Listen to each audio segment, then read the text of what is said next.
అందరికీ నమస్కారం.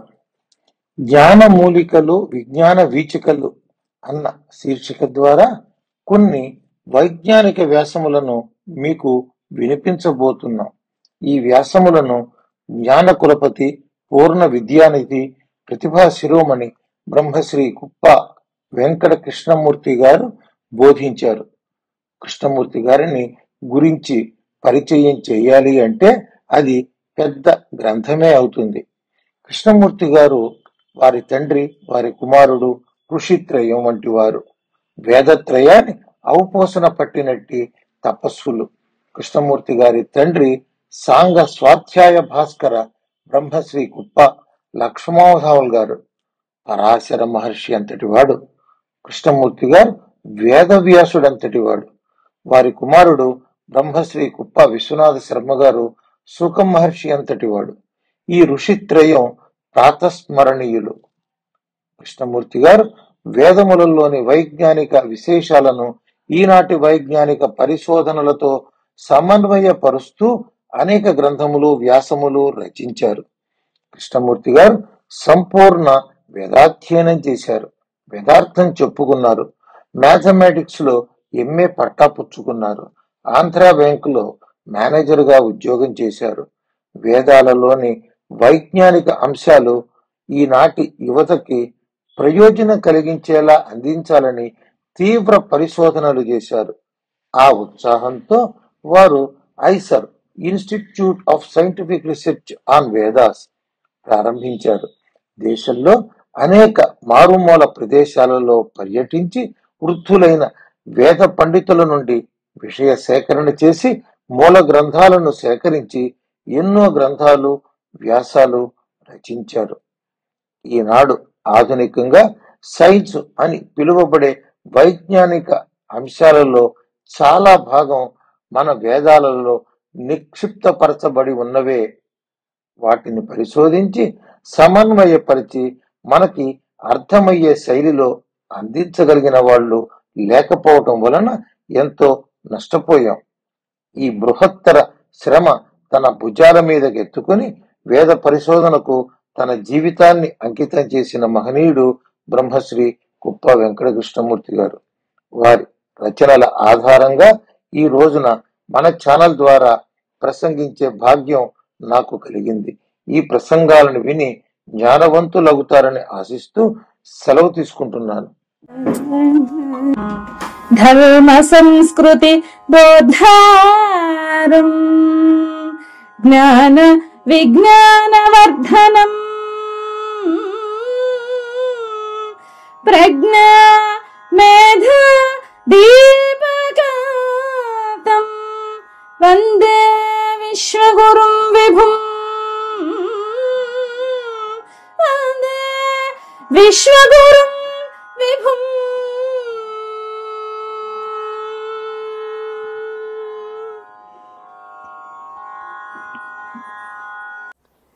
గంగావతరణం, దేవలోకంలో గంగావతరణం, ఆ తర్వాత భూలోకానికి గంగ దిగి రావటం, ఆ పైన పాతాళానికి పయనించడం దాకా గంగామాత సంపూర్ణ చరిత్ర తెలుసుకుందాం.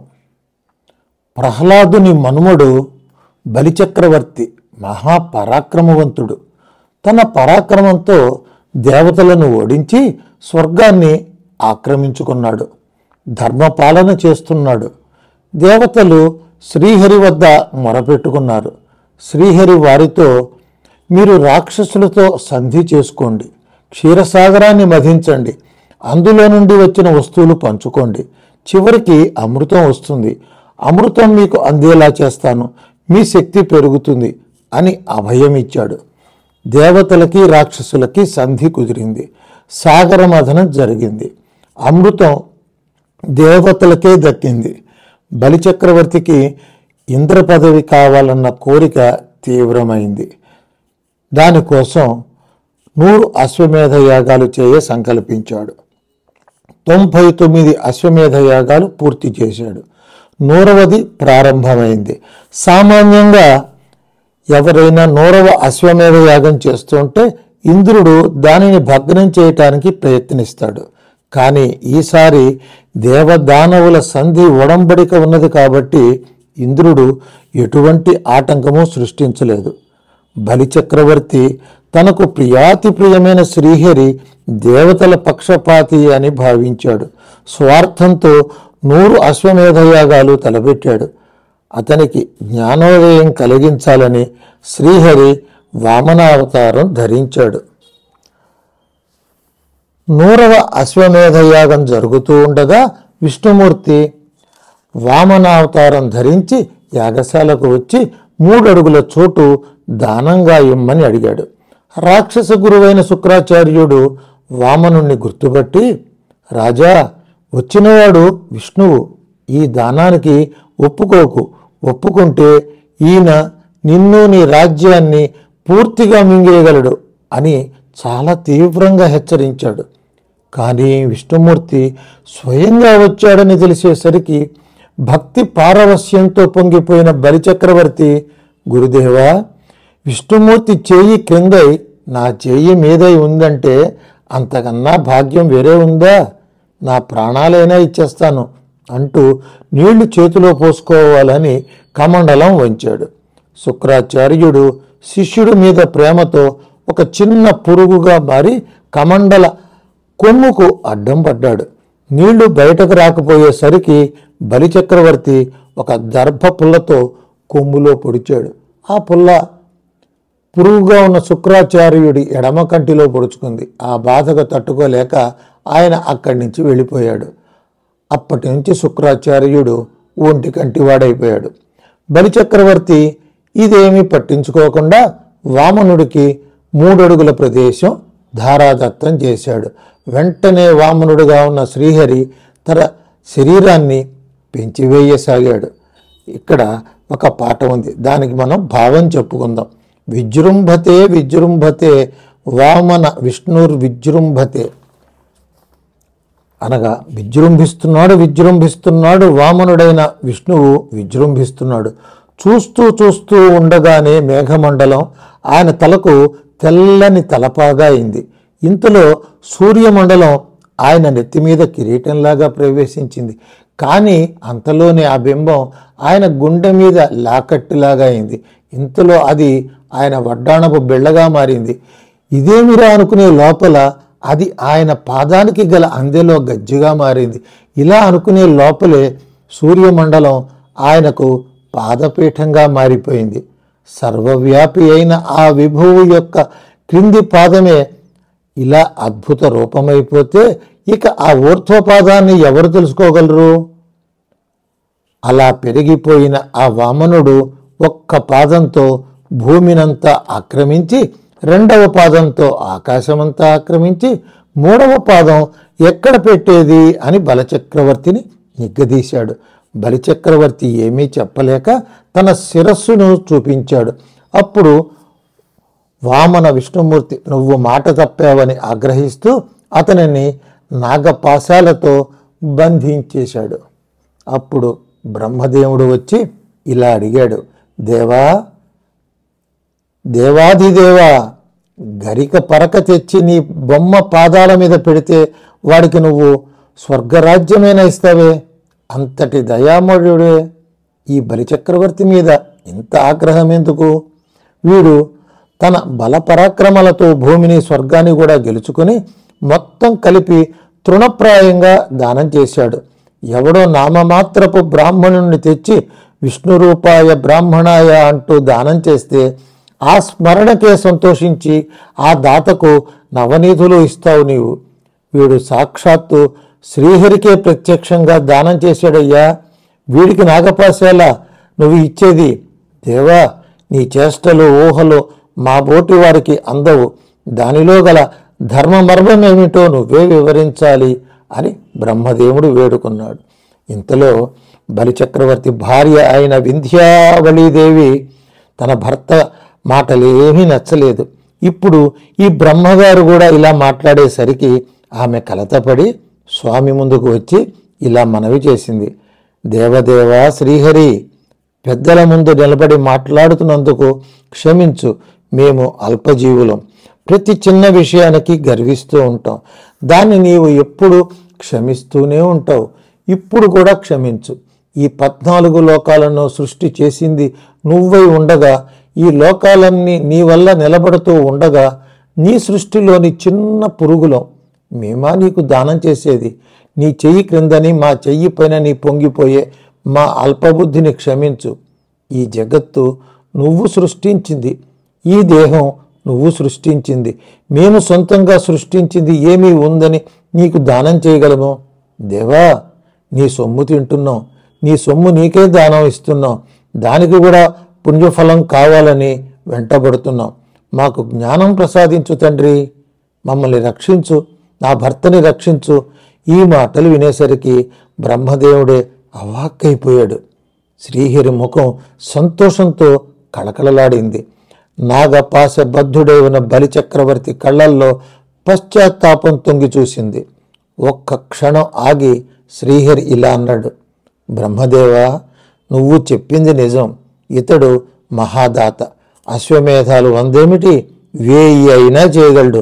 ఏ కర్మకు ఎప్పుడు ఫలం కావాలో నిర్ణయించవలసింది నేను.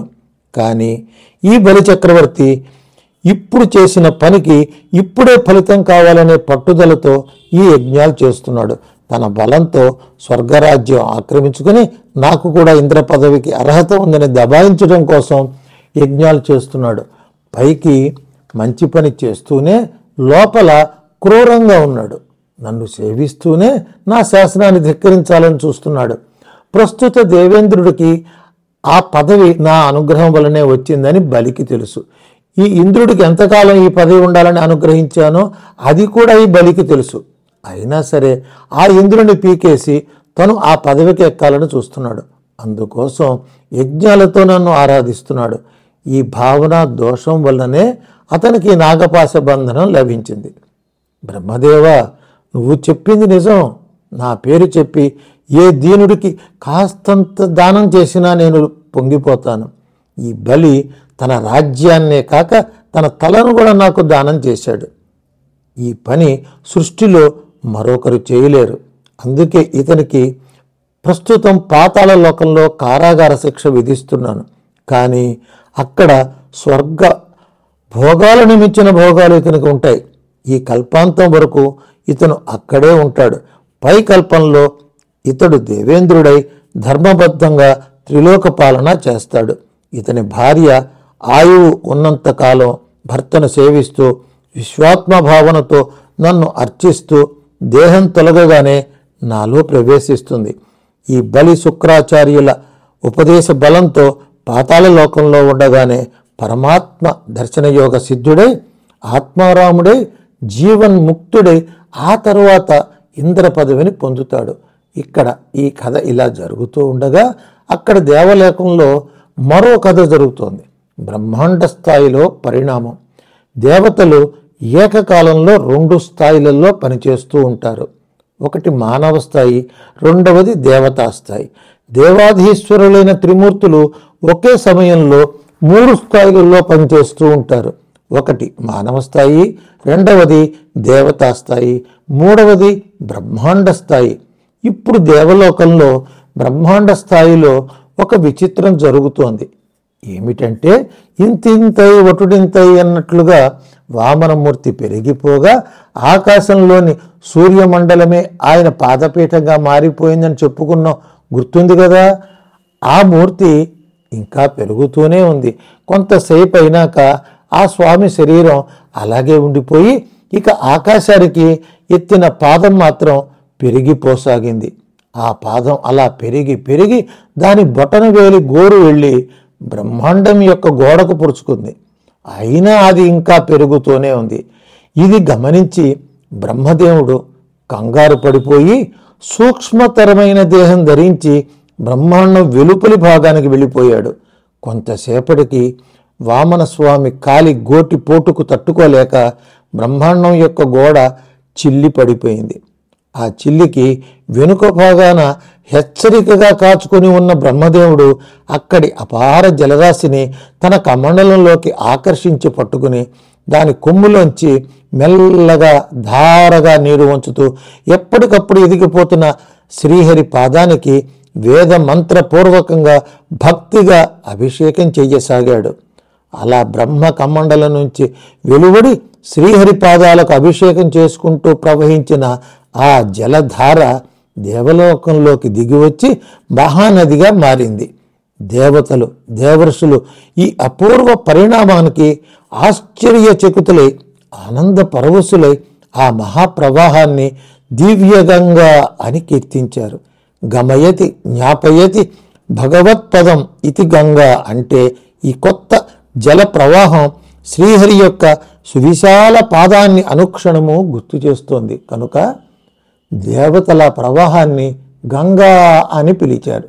బ్రహ్మ తన కమండలంలోంచి నీటిని జాగ్రత్తగా మెల్లమెల్లగా ఉంచుతూ ఉండటం వల్ల ఆ ప్రవాహం మందగా మెల్లమెల్లగా సాగుతోంది. హరిపాదం మొత్తం తడవటం కోసం బ్రహ్మదేవుడు కమండలం ఇటు అటు తిప్పుతూ మెలికలుగా ధారను వదులుతున్నాడు. కనుక ఆ నది మందంగా మెలికలుగా సాగుతోంది. అందుకే కొందరు దేవతలు ఆ నదిని మందాకిని అని కీర్తించారు. మెల్లగా మెలికలు సాగే నది మందాకిని. స్వర్గలోకంలోకి ఇలా ఒక కొత్త నది వచ్చి చేరేసరికి దేవతలలో గల సత్వగుణం ఇంకా పెరిగిపోయి వారి దివ్యశక్తి ఇనుమడించింది. వారిలో ప్రశాంతి పొంగులెత్తింది. ఈ నదిని చూశాక గాని దేవతలకు బ్రహ్మకు కూడా శ్రీహరి ఉద్దేశం ఏమిటో అర్థం కాలేదు. కేవలం బలి గర్వాన్ని అణగించటం కోసమే శ్రీహరి వామనావతారం స్వీకరించలేదని, బ్రహ్మాండంలో శాశ్వతమైన కొన్ని సవరణలు చేయటం కూడా ఈ అవతారం వెనుక గల ఉద్దేశాల్లో ముఖ్యమైనదని దేవతలకు అర్థమైంది. అది మనకు కూడా అర్థం కావాలంటే బ్రహ్మాండం అంటే ఏమిటో, జలం అంటే ఏమిటో, నది అంటే ఏమిటో తెలుసుకోవాలి. అండం పిండం బ్రహ్మాండం, అండం పిండం బ్రహ్మాండం ఖండం అఖండం చిద్భాండం అనే పాట. దీని భావం ఏమిటి అంటే, అండము అంటే గుడ్డు, పిండము అంటే శరీరం, బ్రహ్మాండము ఈ మూడు కూడా ఖండంగాను అఖండంగాను ఉన్న చిత్ అనే భాండమే పాత్రే. చిత్ చైతన్యం. ఆదిలో చిత్తు ఒకటే ఉండేది. దానిలోని ఆశ్చర్యకరమైన త్రిగుణ రేఖలు అవ్యక్తంగా ఉండేవి. ఆ తరువాత వెనుకటి కల్పాలలోని అనుభవానికి అనుగుణంగా ఆ చిత్తుకి సంకల్పాలు కలిగాయి. ఇక ఆ చిత్తు అనల్పమైన రచనలు చేసింది. తనలోని త్రిగుణాలను చిత్ర విచిత్రంగా మిశ్రణం చేస్తూ తన శక్తిని గట్టిగా ఒత్తటం, నిపీడనం వల్ల తనకు కొలతలు మాత్రలు కల్పించుకుంది. ఈ కొలతల వల్ల ఆ చిత్తుకు సూక్ష్మభూత అణువుల శరీరం వచ్చింది, సూక్ష్మభూత అణువులుగా మారింది.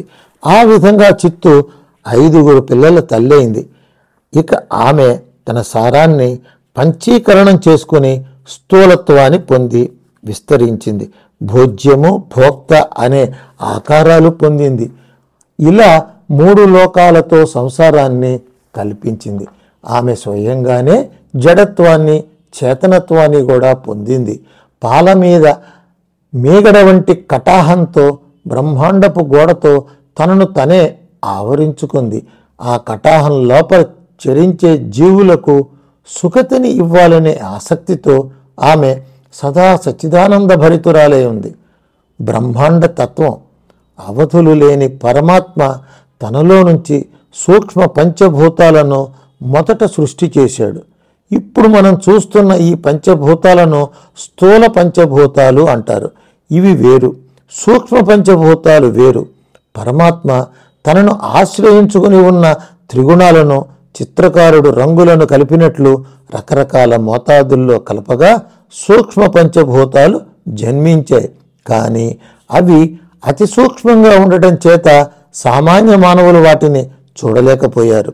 వాటిని చూడగలగాలంటే వాటిలోని సూక్ష్మత్వం తగ్గాలి.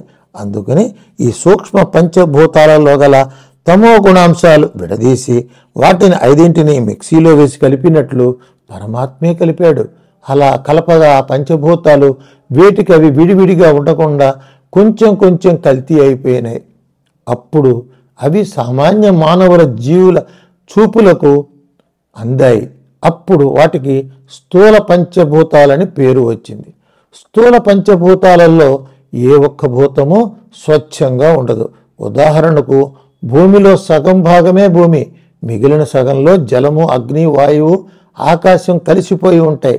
అలాగే మిగిలినవి కూడా. చివరికి మనం చూసే ఆకాశం కూడా స్వచ్ఛమైన ఆకాశం కాదు. దానిలో కూడా కొంత పృథివీ, జల, అగ్ని, వాయు అంశాలు కలిశాయి. అందుకే ఆకాశం అనేది ఎక్కడో దూరంలో ఉన్నట్లు, అది గొడుగులాగా వంగి ఉన్నట్లు మానవులకు భ్రాంతి కలుగుతూ ఉంటుంది. వారు భూమి యొక్క ఆధారం లేనిదే ఆకాశాన్ని ఊహించలేరు కనుక భూమిలోని గుణాలు కొన్నింటిని ఆకాశానికి ఆరోపిస్తూ ఉంటారు. మొత్తం మీద పరమాత్మ సంకల్పించిన సృష్టిలో మొదట సూక్ష్మ పంచభూతాలు, తరువాత స్థూల పంచభూతాలు వస్తాయి. స్థూల పంచభూతాల్లోంచి భూలోకం మొదలైనవి ఏర్పడతాయి. అణువుల ఉత్పత్తి. పరమాత్మ సూక్ష్మ పంచభూత అణువులను దేంతో తయారు చేస్తాడు? ఈ ప్రశ్న చాలా జటిలమైనది. సులభంగా చెప్పుకుందాం. పరమాత్మ శక్తి అనేది ఒకటి ఉంది. దానికి ఆద్యంతాలు లేవు, అవధులు లేవు, దానికి ఒక ఆకారము లేదు. దానిలో నుంచే భూమి అణువులు, జల అణువులు మొదలైన పంచభూత అణువులన్నీ తయారైనాయి. బాగా దోసెడు గోధుమ పిండిని తీసుకుని గరిటెడు నీళ్లు పోసి కలిపితే పిడికెడు ముద్ద వస్తుంది. సరిగ్గా ఇదే విధంగా పరమాత్మ కూడా కొంత శక్తిని తీసుకుని దానిలో తన సంకల్పం అనే నీళ్లు పోసి తన సంకల్ప బలంతో నొక్కుతాడు. అలా నొక్కగా నొక్కగా ఆ శక్తి గట్టిపడి ఒక అణువుగా ఏర్పడుతుంది. పరమాత్మ స్వీకరించే శక్తిలో ఉండే గుణభేదాన్ని బట్టి ఆ శక్తి వల్ల ఏర్పడే అణువు యొక్క గుణాలలో కూడా భేదం వస్తుంది. ఒక రకమైన శక్తిని కలుపుగా జల అణువులు, మరో రకమైన శక్తిని కలుపుగా భూమి అణువులు, వేరొక రకమైన శక్తిని కలుపుగా అగ్ని అణువులు, ఇలా వేరే వేరే అణువులు వస్తాయి. అందుకే ఏ అణువును పగలగొట్టినా అపారమైన శక్తి బయటకు వస్తుంది. చైతన్యం అనేదే పరమాత్మ శక్తే, జడత్వం అనేది కూడా ఆయన శక్తి. అందుకే లలితా సహస్రనామాలలో చిచ్చక్తి చే తనారూప జడశక్తి జడాత్మిక అన్నారు. మానవులు తాము చేతన పదార్థాలని నీళ్లు, పాలు, గాలి మొదలైనవి జడ పదార్థాలని అనుకుంటూ ఉంటారు. కానీ ఆ జడ పదార్థాల సహాయం లేనిదే వీరు క్షణం కూడా బ్రతకలేరు. దీనిని బట్టి తాము జడ పదార్థాలని అనుకునేవే తమకు చైతన్యాన్ని అందిస్తున్నాయి అని తెలుసుకోవాలి. ఇది కాదన్నవాడు గాలి పీల్చకుండా, నీళ్లు తాగకుండా, అన్నం తినకుండా బతకాలి. అది సాధ్యమా? అందువల్ల కొన్నింటిని జడ పదార్థాలు అనుకోవటం తెలివి తక్కువతనమే తప్ప మరొకటి కాదు. సరిగ్గా చూస్తే ప్రపంచమంతా పరమాత్మ చైతన్యమయం. ఇలా అనంతంగా ఉండే చైతన్యంలోంచి పరమాత్మ కొంత భాగాన్ని వేరు చేసి దాన్ని ఒక బ్రహ్మాండంగా ఏర్పాటు చేస్తాడు. బ్రహ్మాండం అంటే పాతాళ లోకం నుంచి బ్రహ్మలోకం దాకా 14 లోకాలు కలిసిన భాగం. దీనిలోనే గ్రహాలు, నక్షత్రాలు అన్నీ ఉంటాయి. ఇలాంటి బ్రహ్మాండాలు అనేక కోట్లు ఉన్నాయి. అందుకనే లలితా సహస్రనామంలో అనేక కోటి బ్రహ్మాండ జనని దివ్య విగ్రహ అని ఉంది. ఒక బ్రహ్మాండాన్ని మరొక బ్రహ్మాండాన్ని విడదీసే హద్దు ఏది? ఇది మానవుల కంటికి కనిపించటం కష్టమే. కానీ పరమాత్మ ప్రతి బ్రహ్మాండాన్ని కోడిగుడ్డు ఆకారంగా తయారు చేశాడు. అందుకనే దాన్ని బ్రహ్మ అండము అంటున్నారు. అండం యొక్క ఆకారాన్ని సంస్కృతంలో దీర్ఘ వృత్తం అంటారు. బ్రహ్మాండం ఈ ఆకారంలో ఉండటం వల్లే భూమితో సహా అనేక గోళాలు అండాకారంలోనే భ్రమణం చేస్తున్నాయి. కొంత శక్తిని తీసుకుని దానిలో కొన్ని గోళాలకు, కొందరి జీవాలకు నివాసం ఏర్పాటు చేసిన పరమాత్మ తన యొక్క అనంత శక్తి వారి మీద విరుచుకు పడకుండా ఉండటం కోసం ఒక్కొక్క బ్రహ్మాండానికి చుట్టూత తన శక్తితోనే గోళం వంటి పొరను ఏర్పాటు చేశాడు. ఇది పాలలోంచి తయారై పాలను ఆవరించే మేగడ వంటిది. ఈ పొరకు సంస్కృతంలో కటాహము అని పేరు. ఈ కటాహము వల్ల ఈ బ్రహ్మాండ పరిధిలోని శక్తి బయటకు పోకుండా, వెలుపల శక్తి లోపలకు రాకుండా రక్షణ కవచం ఏర్పాటవుతుంది. తన విభిన్న శక్తులలోంచి ఏ రకమైన శక్తిని ప్రవేశపెడితే ఈ బ్రహ్మాండంలోని గోళాలకు, జీవులకు ఎలాంటి ప్రవృత్తులు ఏర్పడతాయో ఆ రహస్యాలు పరమాత్మకు ఒక్కడికే తెలుసు. అవసరమైనప్పుడు ఆయన ఆ పాళ్లను మారుస్తూ ఉంటాడు. ఆ స్వాతంత్ర్యం ఆయనకు ఒక్కడికే ఉంది. అందుకే లలితా సహస్రనామాల్లో స్వతంత్ర సర్వతంత్రేసి అని ఉంది. వామనావతార ప్రయోజనం. ఈ బ్రహ్మాండ సృష్టి విజ్ఞానాన్ని మనసులో పెట్టుకుని వామనావతార ఘట్టాన్ని మనం పరిశీలించాలి. ఆనాటి బ్రహ్మాండ సన్నివేశంలో దేవలోకంలోని జీవులకు ఉండవలసినంత పవిత్రత ఉండటం లేదు. అందువల్లనే వారు తరచుగా దానవుల చేతిలో పరాజయం పొందుతున్నారు. ఈ సన్నివేశాన్ని సరిదిద్దాలంటే బలిని దండించటం ఒక్కటే మార్గం కాదు. సృష్టిలో ఒక శక్తిమంతుడు పోతే మరో శక్తిమంతుడు జన్మిస్తూ ఉంటాడు. అందువల్ల ఒకరిని దండించి లాభం లేదు. దేవలోకంలో సత్వగుణం పెరిగితే అది మానవలోకంలో కూడా ప్రతిబింబిస్తుంది. అది జరగాలంటే దేవలోకంలో దేవతలను పవిత్రీకరింపజేసే ఒక విశేష శక్తిని ప్రవేశపెట్టాలి. అది జరగాలంటే బ్రహ్మాండ కటాహానికి అనగా గోడకి తగినంత చిల్లి పెట్టి దానిలోంచి కొంత పవిత్రీకరణ శక్తిని స్వర్గలోకంలోకి ప్రవహింపచేయాలి. ఈ పని చేసేందుకే విష్ణుమూర్తి వామనుడిగా అవతరించి అంత విరాట్ రూపాన్ని చూపించాడు. ఈ దృష్టితో చూసినప్పుడు వామనావతారానికి ప్రథమ ప్రయోజనం బ్రహ్మాండ కటాహ భేదనమే.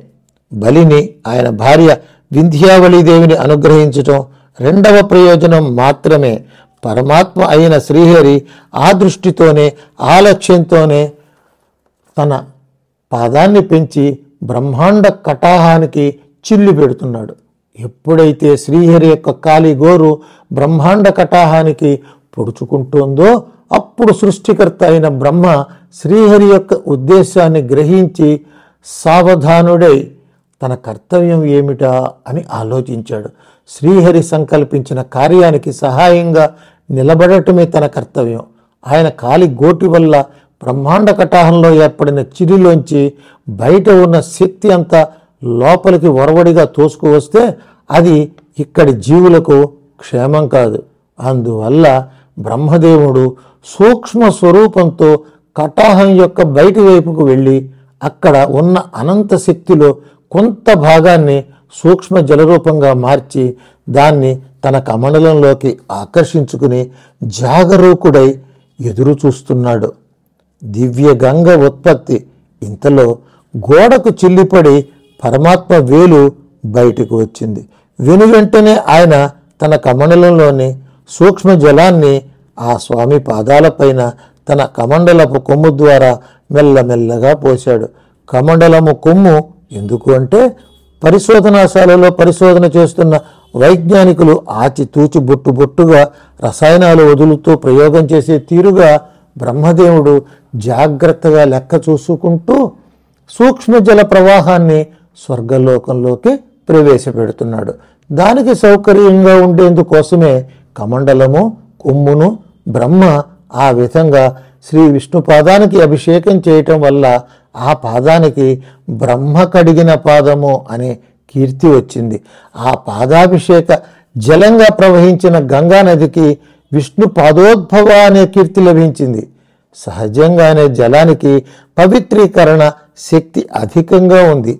సత్వగుణాన్ని, సంతోషాన్ని, ప్రశాంతిని కలిగించే గుణం కూడా జలానికి సహజంగా ఉంది. అలాంటి ఆ జలం బ్రహ్మకమండలంలోకి ప్రవేశించటం వల్ల బ్రహ్మశక్తితోనూ, విష్ణుపాదం మీద నుండి ప్రవహించటం వల్ల విష్ణు శక్తితోనూ సంయోగం పొందింది. ఆ విధంగా ఆనాటి స్వర్గ గంగకు బ్రహ్మ విష్ణు తేజోమయత్వం సిద్ధించి దాని పవిత్రీకరణ శక్తి పెరిగిపోయింది. అలాంటి గంగా సన్నిధి వల్ల ఆనాటి దేవతలకు అమృతం వల్ల కూడా లభించని విశేష శక్తులు లభించాయి. దానివల్ల దేవతలు బలవంతులై రాక్షస ధాటిని తట్టుకుని మానవలోకంలో ధర్మస్థాపనకు సమర్థులయ్యారు.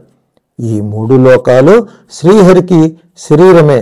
అందులో తన వంటిదైన ఊర్ధ్వలోకాలకు గంగా సన్నిధిని ఆయన బ్రహ్మ సాయంతో కల్పించగలిగాడు.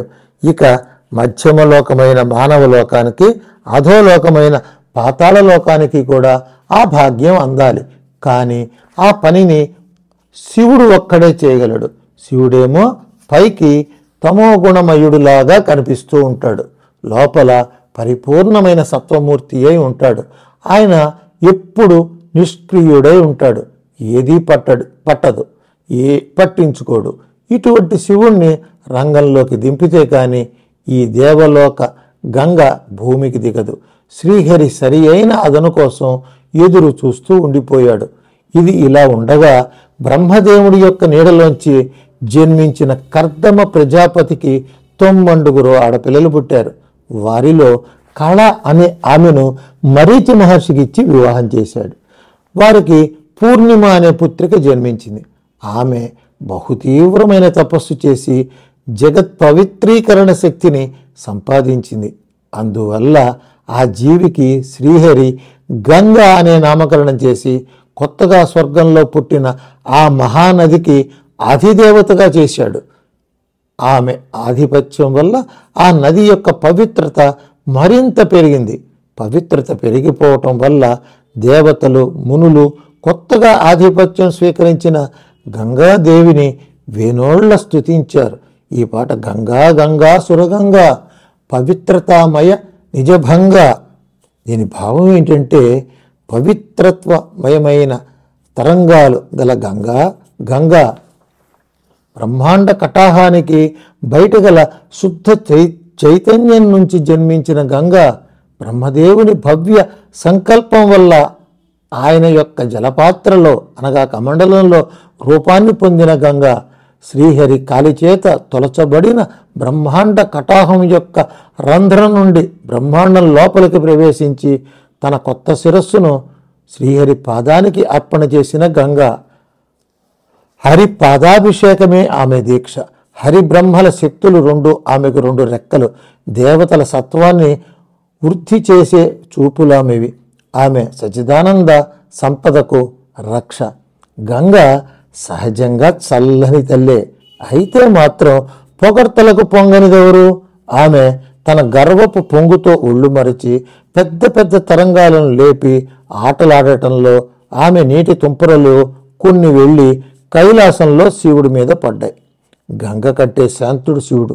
అయినా ఆయన కోపించి గంగను భూలోకంలో పుట్టమని శపించాడు. గంగ తన తప్పు తెలుసుకుని శివుడి కాళ్ళ మీద పడ్డది. శివుడు శాంతించి, నీ నరలోక సంచారం వల్ల జగద్ధితం జరుగుతుంది, భయపడకు అని ఓదార్చాడు. ఈ పరిణామం చూసి శ్రీహరికి చాలా సంతోషమైంది. శివుణ్ణి ఎంతో కొంత రంగంలోకి లాగగలిగినందుకు సంతోషంగానే ఉంది. కానీ అది చాలదనిపించింది. శ్రీహరి నేర్పరి. ఆయన తగిన సన్నివేశం కోసం ఎదురు చూస్తూ ఉంటాడు, తొందరపడడు. సగర చక్రవర్తి. ఇది జరిగిన చాలా కాలానికి భూలోకంలో సామాన్య రాజకులంలో బలిచక్రవర్తి కన్నా 1-2 ఆకులు మాత్రమే తక్కువ తిన్నవాడు ఒకడు జన్మించాడు. అతని పేరు సగరుడు. అతడు గర్భంలో ఉండగానే అతని సవతి తల్లులు అసూయ కొద్దీ ఆమెకు విషం పెట్టారు. ఆ విషం పేరు గరం. కడుపులో ఉన్నది చాలా గట్టి పిండం. అందువల్ల వాడు ఆ గరంతో సహా పుట్టాడు. అందువల్ల వాడికి సగరుడు అని పేరు పెట్టారు. అలా పుడుతూనే మృత్యుంజయుడిగా పుట్టిన ఆ బాలుడు త్వరలోనే అనేక దివ్య శక్తులు సంపాదించాడు. దేవతలతో సరి సమానంగా గౌరవం సంపాదించాడు. తన యోగ శక్తి ప్రభావం వల్ల తాను 60,000 మంది సంతానాన్ని సృష్టి చేసి వారినే భూలోకంలోని ఖండాలలోనూ అధిపతులుగా ఏర్పాటు చేసి భూమిని ఏకఛత్రంగా పరిపాలన చేస్తున్నాడు. కాలం చాలా గొప్పది. అది ఏ క్షణాన ఎవరికి ఏ బుద్ధి పుట్టిస్తుందో చెప్పలేం. ఈ సగర చక్రవర్తికి నేనెందుకు 100 అశ్వమేధాలు యాగాలు చెయ్యరాదు అనే సంకల్పం పుట్టించింది. 60,000 మంది కొడుకులు, అందరూ తన వంటి వీరులు, తనకు దేవతలకు మించిన శక్తులు, ఇన్ని హంగులున్నవాడు ఆగుతాడా? 99 అశ్వమేధ యాగాలు పూర్తి అయిపోయినాయి. 100వది మొదలైంది. బలిచక్రవర్తి విషయంలో ఉన్నట్లుగా ఇంద్రుడికి సగరుడికి మధ్య సంధి ఒడంబడికలు ఏమీ లేవు. అందువల్ల దేవేంద్రుడు ఈ చివరి యాగంలో అశ్వాన్ని ఎత్తుకొని మాయమైపోయాడు. ఇంద్రుడు మంచి ఉపాయశాలి. ఆయన ఈ గుర్రాన్ని తీసుకెళ్ళి తన ఇంట్లో కట్టేసుకోలేదు. ఆ సమయానికి విష్ణుమూర్తి యొక్క అవతారమైన కపిల మహర్షి ఏకాంతంగా ఉంటుంది కదా అని పాతాళ లోకంలో కూర్చొని ధ్యానం చేసుకుంటూ సమాధిలో ఉండిపోయాడు. ఇంద్రుడు సగరుడి అశ్వాన్ని కపిల మహర్షి ముందర ఒక చెట్టుకు కట్టేసి వెళ్ళిపోయాడు. అశ్వం తప్పిపోయిందన్న వార్త వినంగానే సగరుడు క్రోధంతో రెచ్చిపోయి తన 60,000 మంది కొడుకుల్ని ఆ గుర్రాన్ని వెతికి పట్టుకొచ్చే పనిలో నియమించాడు. సగరపుత్రులు భూమంతా కలియ తిరిగారు. ఎక్కడా గుర్రం కనిపించలేదు. ఆ సమయంలో నారద మహర్షి సూచన వల్ల అశ్వం పాతాళంలో ఉందేమో వెతకాలని వారికి తోచింది. వెంటనే 60,000 మంది కలిసి తమ శక్తియుక్తులన్నీ వినియోగించి భూమిని ఇష్టం వచ్చినట్లు తవ్వేశారు. అలా తవ్వగా ఒక పెద్ద సొరంగ మార్గం కనిపించింది. ఆ మార్గాన వెళ్ళగా ఒక చోట ఒక మహర్షి సమాధిలో ఉన్నాడు. ఆ దగ్గరలోనే ఒక చెట్టుకు యాగాశ్వం కట్టుబడి ఉంది. ఆ సన్నివేశం చూడగానే వీడెవడో దొంగముని తమ యాగాశ్వాన్ని తెచ్చి ఇక్కడ దాచేసి తాము వస్తుంటే భయపడి ధ్యానం నటిస్తున్నాడని వాళ్లకు తోచింది. అసలే గర్వించిన రాజకుమారులు నోరాగుతుందా? వారు ఆ మునిని నోటికి వచ్చినట్టు తిట్టసాగారు. మామూలు యోగులు భూగృహాలు కట్టించుకున్నట్లుగా కపిల మహర్షి ఏకాంతం కోసం పాతాళం దాకా వచ్చాడు. ఇక్కడ 60,000 మంది ఒకేసారి కాకుల్లో అరుస్తుండేసరికి ఆయనకు సమాధి భంగమై కళ్ళు తెరిచి ఉగ్రంగా చూశాడు. అంతే, 60,000 మంది మరుక్షణంలో బూడిద రాసులైపోయారు. కపిల మహర్షి అంటే శ్రీహరి అంశావతారం. శ్రీహరి సంకల్పం ఆయన ద్వారా ఈ విధంగా వ్యక్తమైంది. ఎన్నాళ్లకు కొడుకుల జాడ తెలియటం లేదని సగర చక్రవర్తి కొత్త పడిపోతున్నాడు. మళ్ళీ నారదుడే ఈ చావు కబురు చల్లగా చేరవేశాడు. ఈ దెబ్బతో ఆకాశం దాకా పరాకిన సగర చక్రవర్తి గర్వం ఒక్కసారిగా కూలిపోయింది. తన యోగశక్తులు, దివ్యశక్తులు, 60,000 మంది కొడుకులు అన్నీ ఒక్క క్షణంలో బూడిదైపోయినాయి. తన యాగాశ్వం ఎక్కడుందో తెలుసు, పాతాళంలో ఉంది. తను యజ్ఞదీక్షలో ఉన్నాడు, కదలకూడదు. ఇక ఆ గుర్రాన్ని తెచ్చేదెవరు? ప్రారంభించిన యాగం పూర్తి కాకపోతే యజమానికి గొప్ప కీడు కలుగుతుందని శాస్త్రాలు చెబుతున్నాయి. ఇప్పుడు ఏం చేయాలి? అంశుమంతుడు కొన్ని వేల సంవత్సరాలుగా దేదీప్యమానంగా వెలిగిన సగర చక్రవర్తి గుండె చితికిపోయి అభిమానం చంపుకొని తన 2వ భార్య దగ్గరకు వెళ్ళి ప్రాధేయపడక తప్పలేదు. సగర చక్రవర్తికి సుమతి, సుకేశిని అని 2 భార్యలు ఉండేవారు. అందులో సుమతి మీద ఆయనకు అభిమానం ఎక్కువ. ఆవిడకే 60,000 మంది పుత్రులు పుట్టారు. వారే ఇప్పుడు బూడిదైంది. సగరుడు అంతగా అభిమానించని 2వ భార్య పేరు సుకేశిని. ఆమెకు ఒక్కడే కొడుకు పుట్టాడు. వాడి పేరు అసమంజుడు. వీడి ప్రవర్తన చిన్నప్పటి నుంచి వింతగానే ఉండేది. సాయంత్రం పూట సరదాగా సరయూ నది తీరానికి షికారుకు పోయి అక్కడ ఆడుకుంటున్న పిల్లల్ని నదిలోకి విసిరి పారేసి తాను నవ్వుకుంటూ ఇంటికి వచ్చేవాడు. ఇలాంటి క్రూర చేష్టలు అనేకం చేసేవారు. రాజుగారికి కొడుకు మీద నేరం చెప్పగలవాడెవడు? అయినా వార్తలు చేరుతూనే ఉండేవి. కొందరేమో వీడు మహాయోగి అని, రాత్రల్లా సమాధిలోనే ఉంటాడని చెప్పేవారు. కొందరేమో అదంతా ఒట్టి నాటకమని, వాడికి ఏ తిక్క ఎప్పుడు పుడుతుందో చెప్పలేమని అనేవారు. రాజుకు ఎటూ పాలుపోయేది కాదు. పెళ్లి చేస్తే వాడే బాగుపడతాడులే అని అసమంజుడికి పెళ్లి చేశాడు. వాడికి అంశుమంతుడు అనే కొడుకు కూడా పుట్టాడు. అయినా సరే అసమంజుడి ఆగడాలు పెరుగుతూనే ఉన్నాయి, కానీ తరగటం లేదు. చివరికి సగరుడికి విసిగెత్తిపోయి ఈ అప్రతిష్టలు తట్టుకోలేక అసమంజుణ్ణి రాజ్యాన్నించి బయటకు గెంటి పారేశాడు. వాడు చిద్విలాసంగా ఊరు విడిచిపోతూ నదిని దాటాక ఒకసారి వెనక్కు తిరిగి చెయ్యి ఊపాడు. అంతే, ఎన్ని సంవత్సరాలుగానో నదిలో ఉన్న బాలకులంతా ఒక్కసారి బయటికి లేచి ఎవరి ఇళ్లకు వారు పరుగులెత్తారు. అసమంజుడు మాత్రం ఏమైపోయాడో తెలియలేదు. ఈ వార్త తెలిసిన సగర చక్రవర్తికి బుర్ర గిర్రును తిరిగిపోయింది. ఇక తన ముఖం రెండవ భార్యకు చూపించలేక ఆమె మనవణ్ణి కూడా పట్టించుకోవటం మానేశాడు.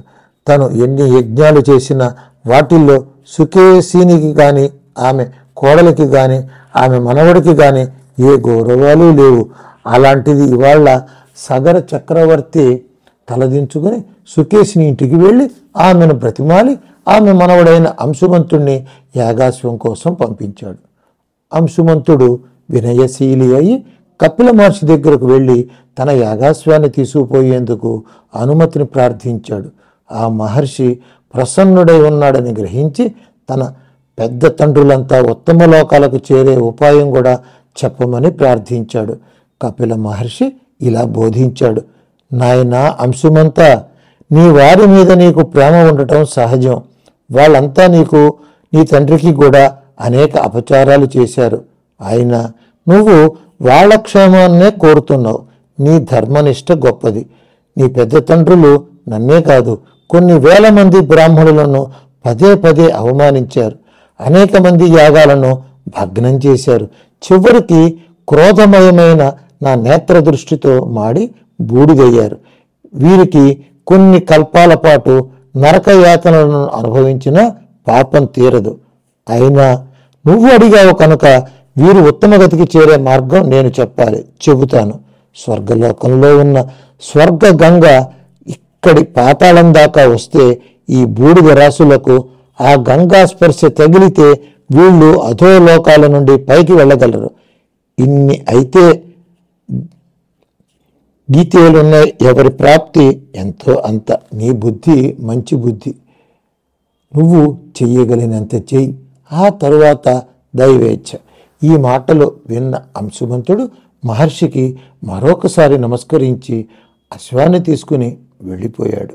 అంశుమంతుడు యాగాశ్వాన్ని తీసుకుని తిరిగి వచ్చి తాతగారికి సమర్పించి కపిల మహర్షి చెప్పిన మాటలన్నీ వివరించాడు. సగరుడు ఎలాగోలాగా ఆ యాగం పూర్తి చేయగలిగాడు. శోకాలలో పుత్రశోకం గొప్పది. దాన్ని తట్టుకోవటం ఎంతటి ధీరులకైనా కష్టమే. సగరుడి కష్టదశను చూసి సముద్ర దేవత కరుణించి ఆయన దగ్గరకు వచ్చి ఇలా అన్నాడు: సగర చక్రవర్తి, నువ్వు యోగశక్తుల వల్ల దేవతలను మించిపోయిన వాడివి. నువ్వు కూడా పుత్రశోకానికి లొంగిపోవటమేనా? నీ పుత్రులు ఎంత దుర్మార్గులైనా నాకు మాత్రం ఉపకారం చేశారు. వారు తవ్విన ఖాతాల వల్ల నేను భూమి మీద చాలా విశాలమైన ప్రదేశాన్ని ఆక్రమించుకోగలిగాను. ఆ విధంగా నీ కొడుకుల వలన నేను వృద్ధి పొందాను కనుక నేను నీకు పుత్రుడు లాంటి వాణ్ణే. నేనే నీ పుత్రుడు అనుకుని నీవు దుఃఖం వదులు. నేను ఇలా అన్నాను కనుక ఇవాటి నుంచి నాకు సాగరుడనే పేరు కలుగుగాక. నీవు ఇప్పటికైనా వివేకం తెచ్చుకుని తపోవనాలకు వెళ్ళు. ఈ మాటలతో సగర చక్రవర్తికి కొంత ఉత్సాహం వచ్చింది. ఆయన సాగర దేవతను ఇలా స్తుతించాడు: అపార సాగర పూజనం, కృపారసోదయ పూజనం.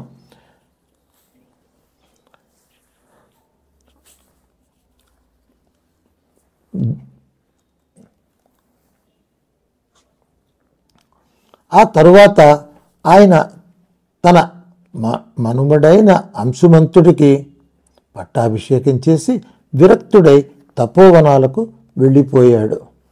రాజ్యం స్వీకరించిన అంశుమంతుడి మనస్సులో ఆనాడు పాతాళంలో తాను చూసిన 60,000 బూడిద కుప్పలు కపిల మహర్షి మాటలు మరపురానే రావటం లేదు. అతని పుత్రుడు దిలీపుడికి తగిన వయస్సు రాగానే అతనికి రాజ్యం అప్పచెప్పి అంశుమంతుడు గంగాదేవి కోసం తపస్సు మొదలుపెట్టాడు. చాలా సంవత్సరాలు తపస్సు చేశాడు. కానీ తపస్సిద్ధి కలగక ముందే వృద్ధుడై కన్ను మూశాడు. అతని తర్వాత అతని పుత్రుడైన దిలీపుడు తన పుత్రుడైన భగీరథుడికి రాజ్యం అప్పచెప్పి తను కూడా అదే పని మీద తపస్సుకు వెళ్ళి తండ్రిలాగానే ఆయువు తీరి మరణించాడు. భగీరథ ప్రయత్నం. భగీరథుడికి తన తండ్రి తాతలు వారి సంకల్పం నెరవేరకుండానే గతించటం చాలా ఆవేదన కలిగించింది. ఆయన తన పుత్రుడికి వయసు వచ్చిన వెంటనే రాజ్యం అతనికి అప్పగించి తాను తపస్సుకు వెళ్ళాడు. అయితే భగీరథుడు ఆవేశానికి లోను కాక తపస్సును ఎలా నిర్వహించుకోవాలా అని ముందుగానే ప్రణాళికను వేసుకున్నాడు.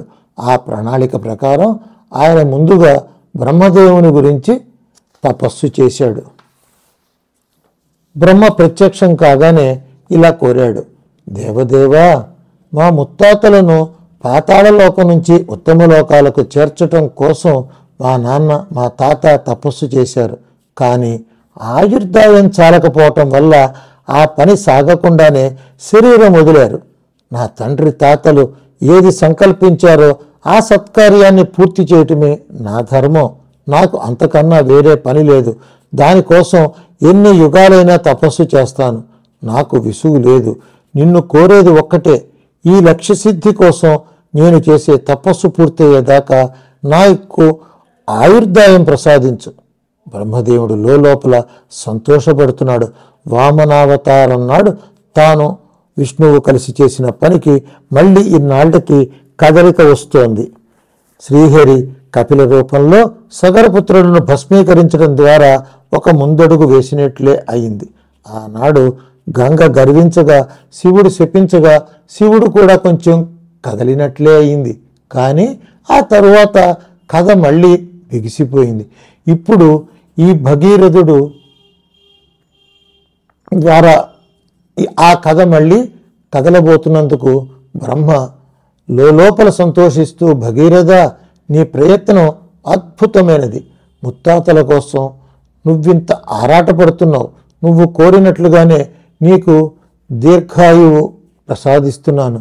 ఎన్ని విఘ్నాలు వచ్చినా బెదరక తపస్సు కొనసాగించుకో అన్నాడు. అప్పటికే పండు వృద్ధుడైన భగీరథుడు నూతన జవసత్వాలు పొంది ఈ మాట గంగాదేవి గురించి తపస్సు ప్రారంభించాడు.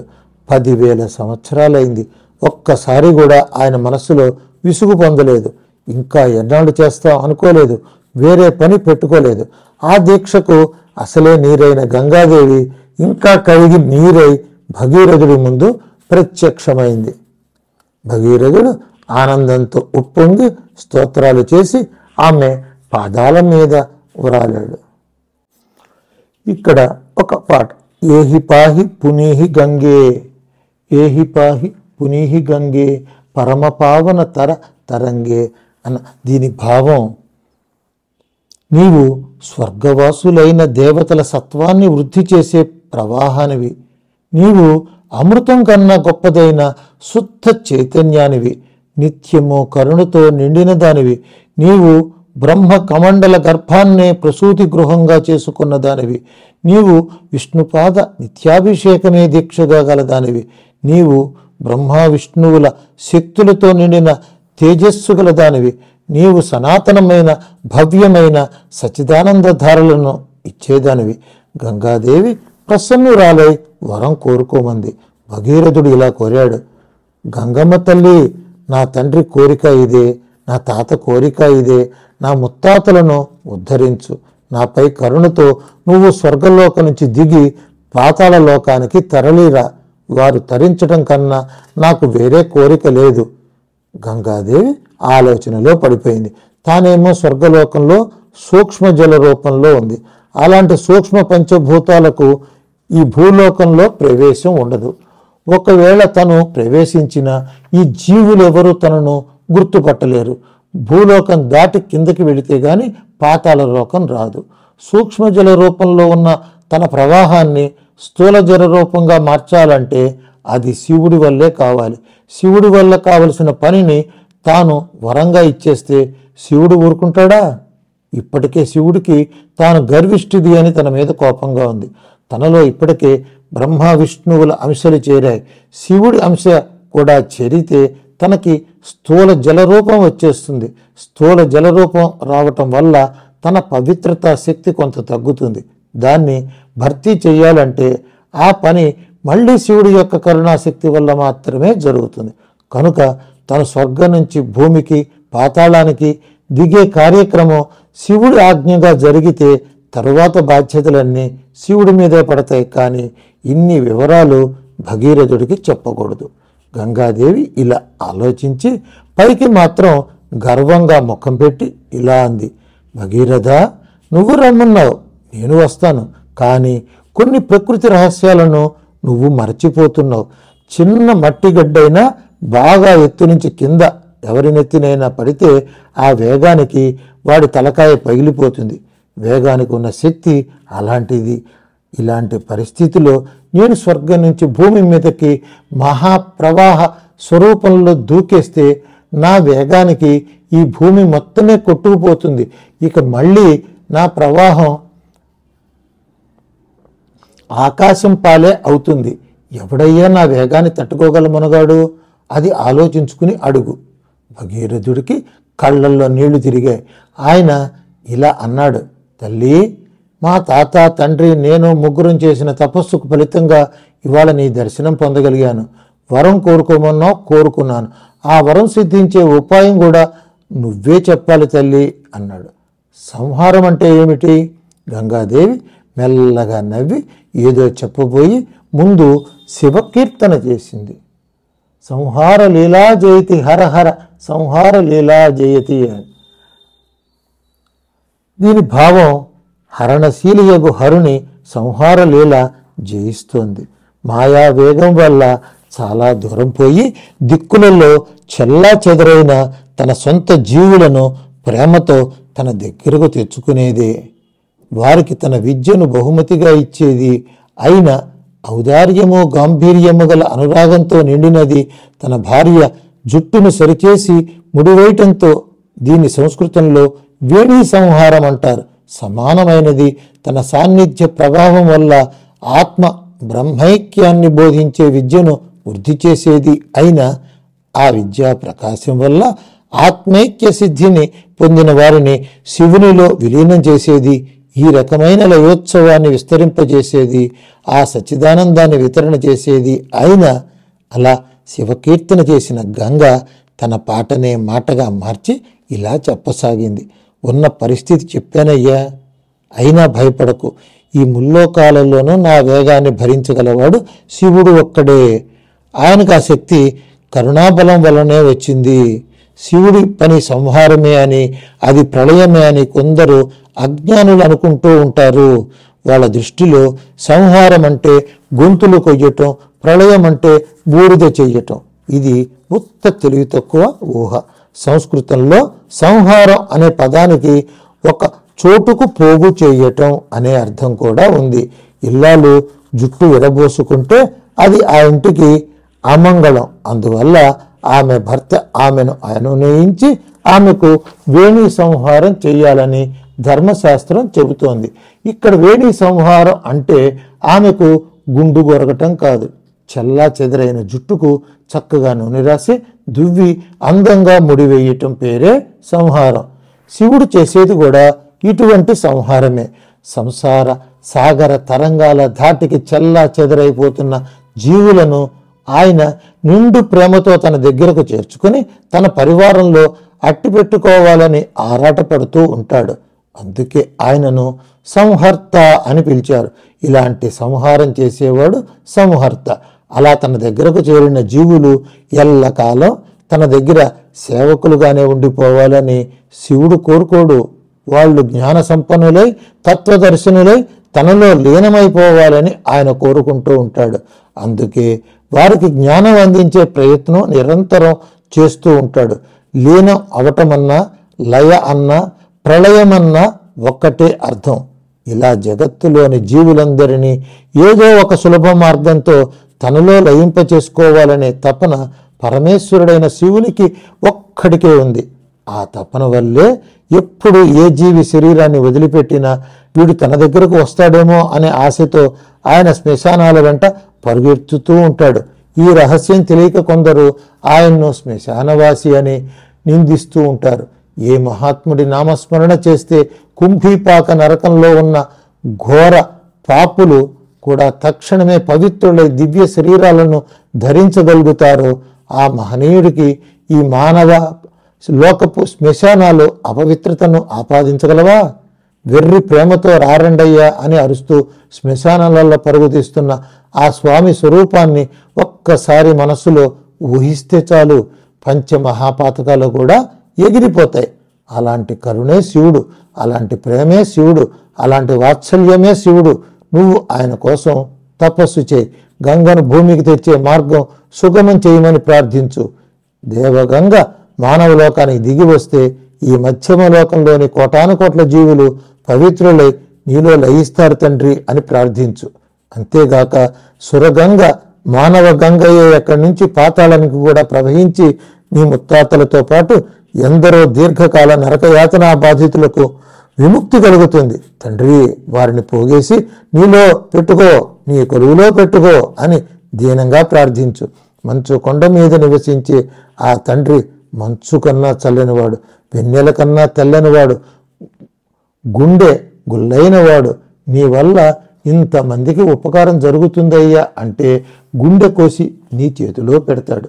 ఆనాడు క్షీరసాగరంలో హాలాహలం జన్మిస్తే దాన్ని మింగటానికి ముందుకు వచ్చింది ఎవరు? శివుడే కాదు. ఆనాడు త్రిపురాసురులు గగ్గోలు చేస్తుంటే వారిని బూడిద చేసింది ఎవరు? శివుడే కాదు. ఒకనాడు మన్మధుడు విర్రవీగితే మూడో కన్ను తెరిచింది ఎవరు? ఆ శివుడే కదూ. ఒకనాడు ఒక భక్తుడు నాకు చేదోడు వాదోడుగా ఉండవయ్యా అని ప్రార్థిస్తే ఇంటి వెలుపల కాపలావాడిగా పనిచేసింది ఎవడు? ఆ శివుడే కదూ. బ్రహ్మకు విష్ణువుకు కూడా ఆపదలు వస్తే కాపాడింది ఎవరు? ఆ శివుడే కదూ.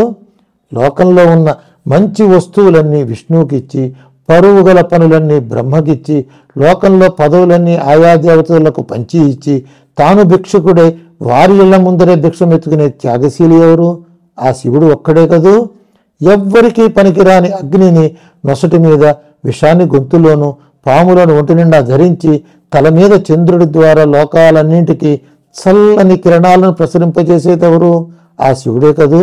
ఓ భగీరథ, ఆ శివుణ్ణే నువ్వు ప్రార్థించు, ఆ పరమేశ్వరుణ్ణి యాచించు, ఆ మహాదేవుణ్ణి ఆశ్రయించు. ముల్లోకాలకు ఆయన ఒక్కడే గతి, నీకు నాకు కూడా ఆయనే గతి.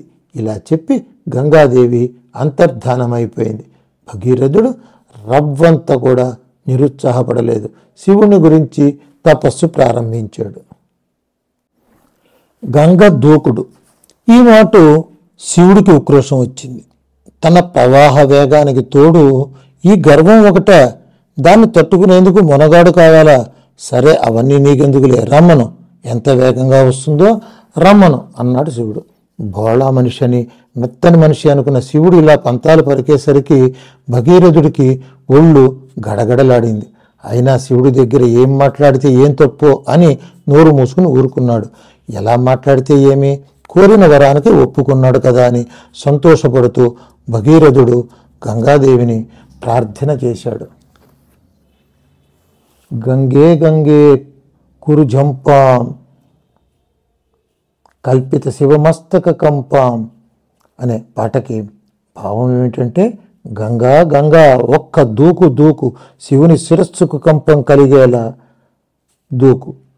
భక్తులను రక్షించగోరే శ్రీహరికి లీలారథమైన గరుత్మంతుని వేగంతో సమంగా అంబరీషుని రక్షించాలని ఉద్వేగపడే శ్రీహరి చక్రం యొక్క పరాక్రమంతో సమంగా దూకు.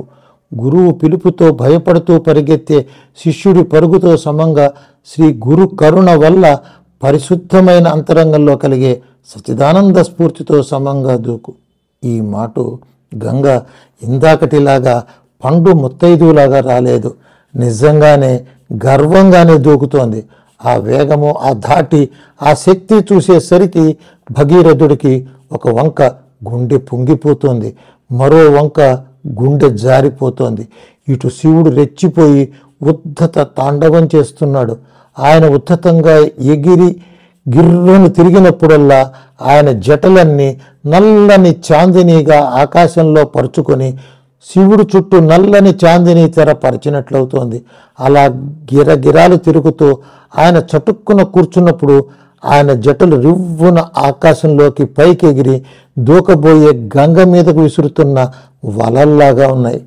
ప్రమద గణాలు రెట్టించిన ఉత్సాహంతో హోరు హోరుగా వాద్యాలు చేస్తున్నారు.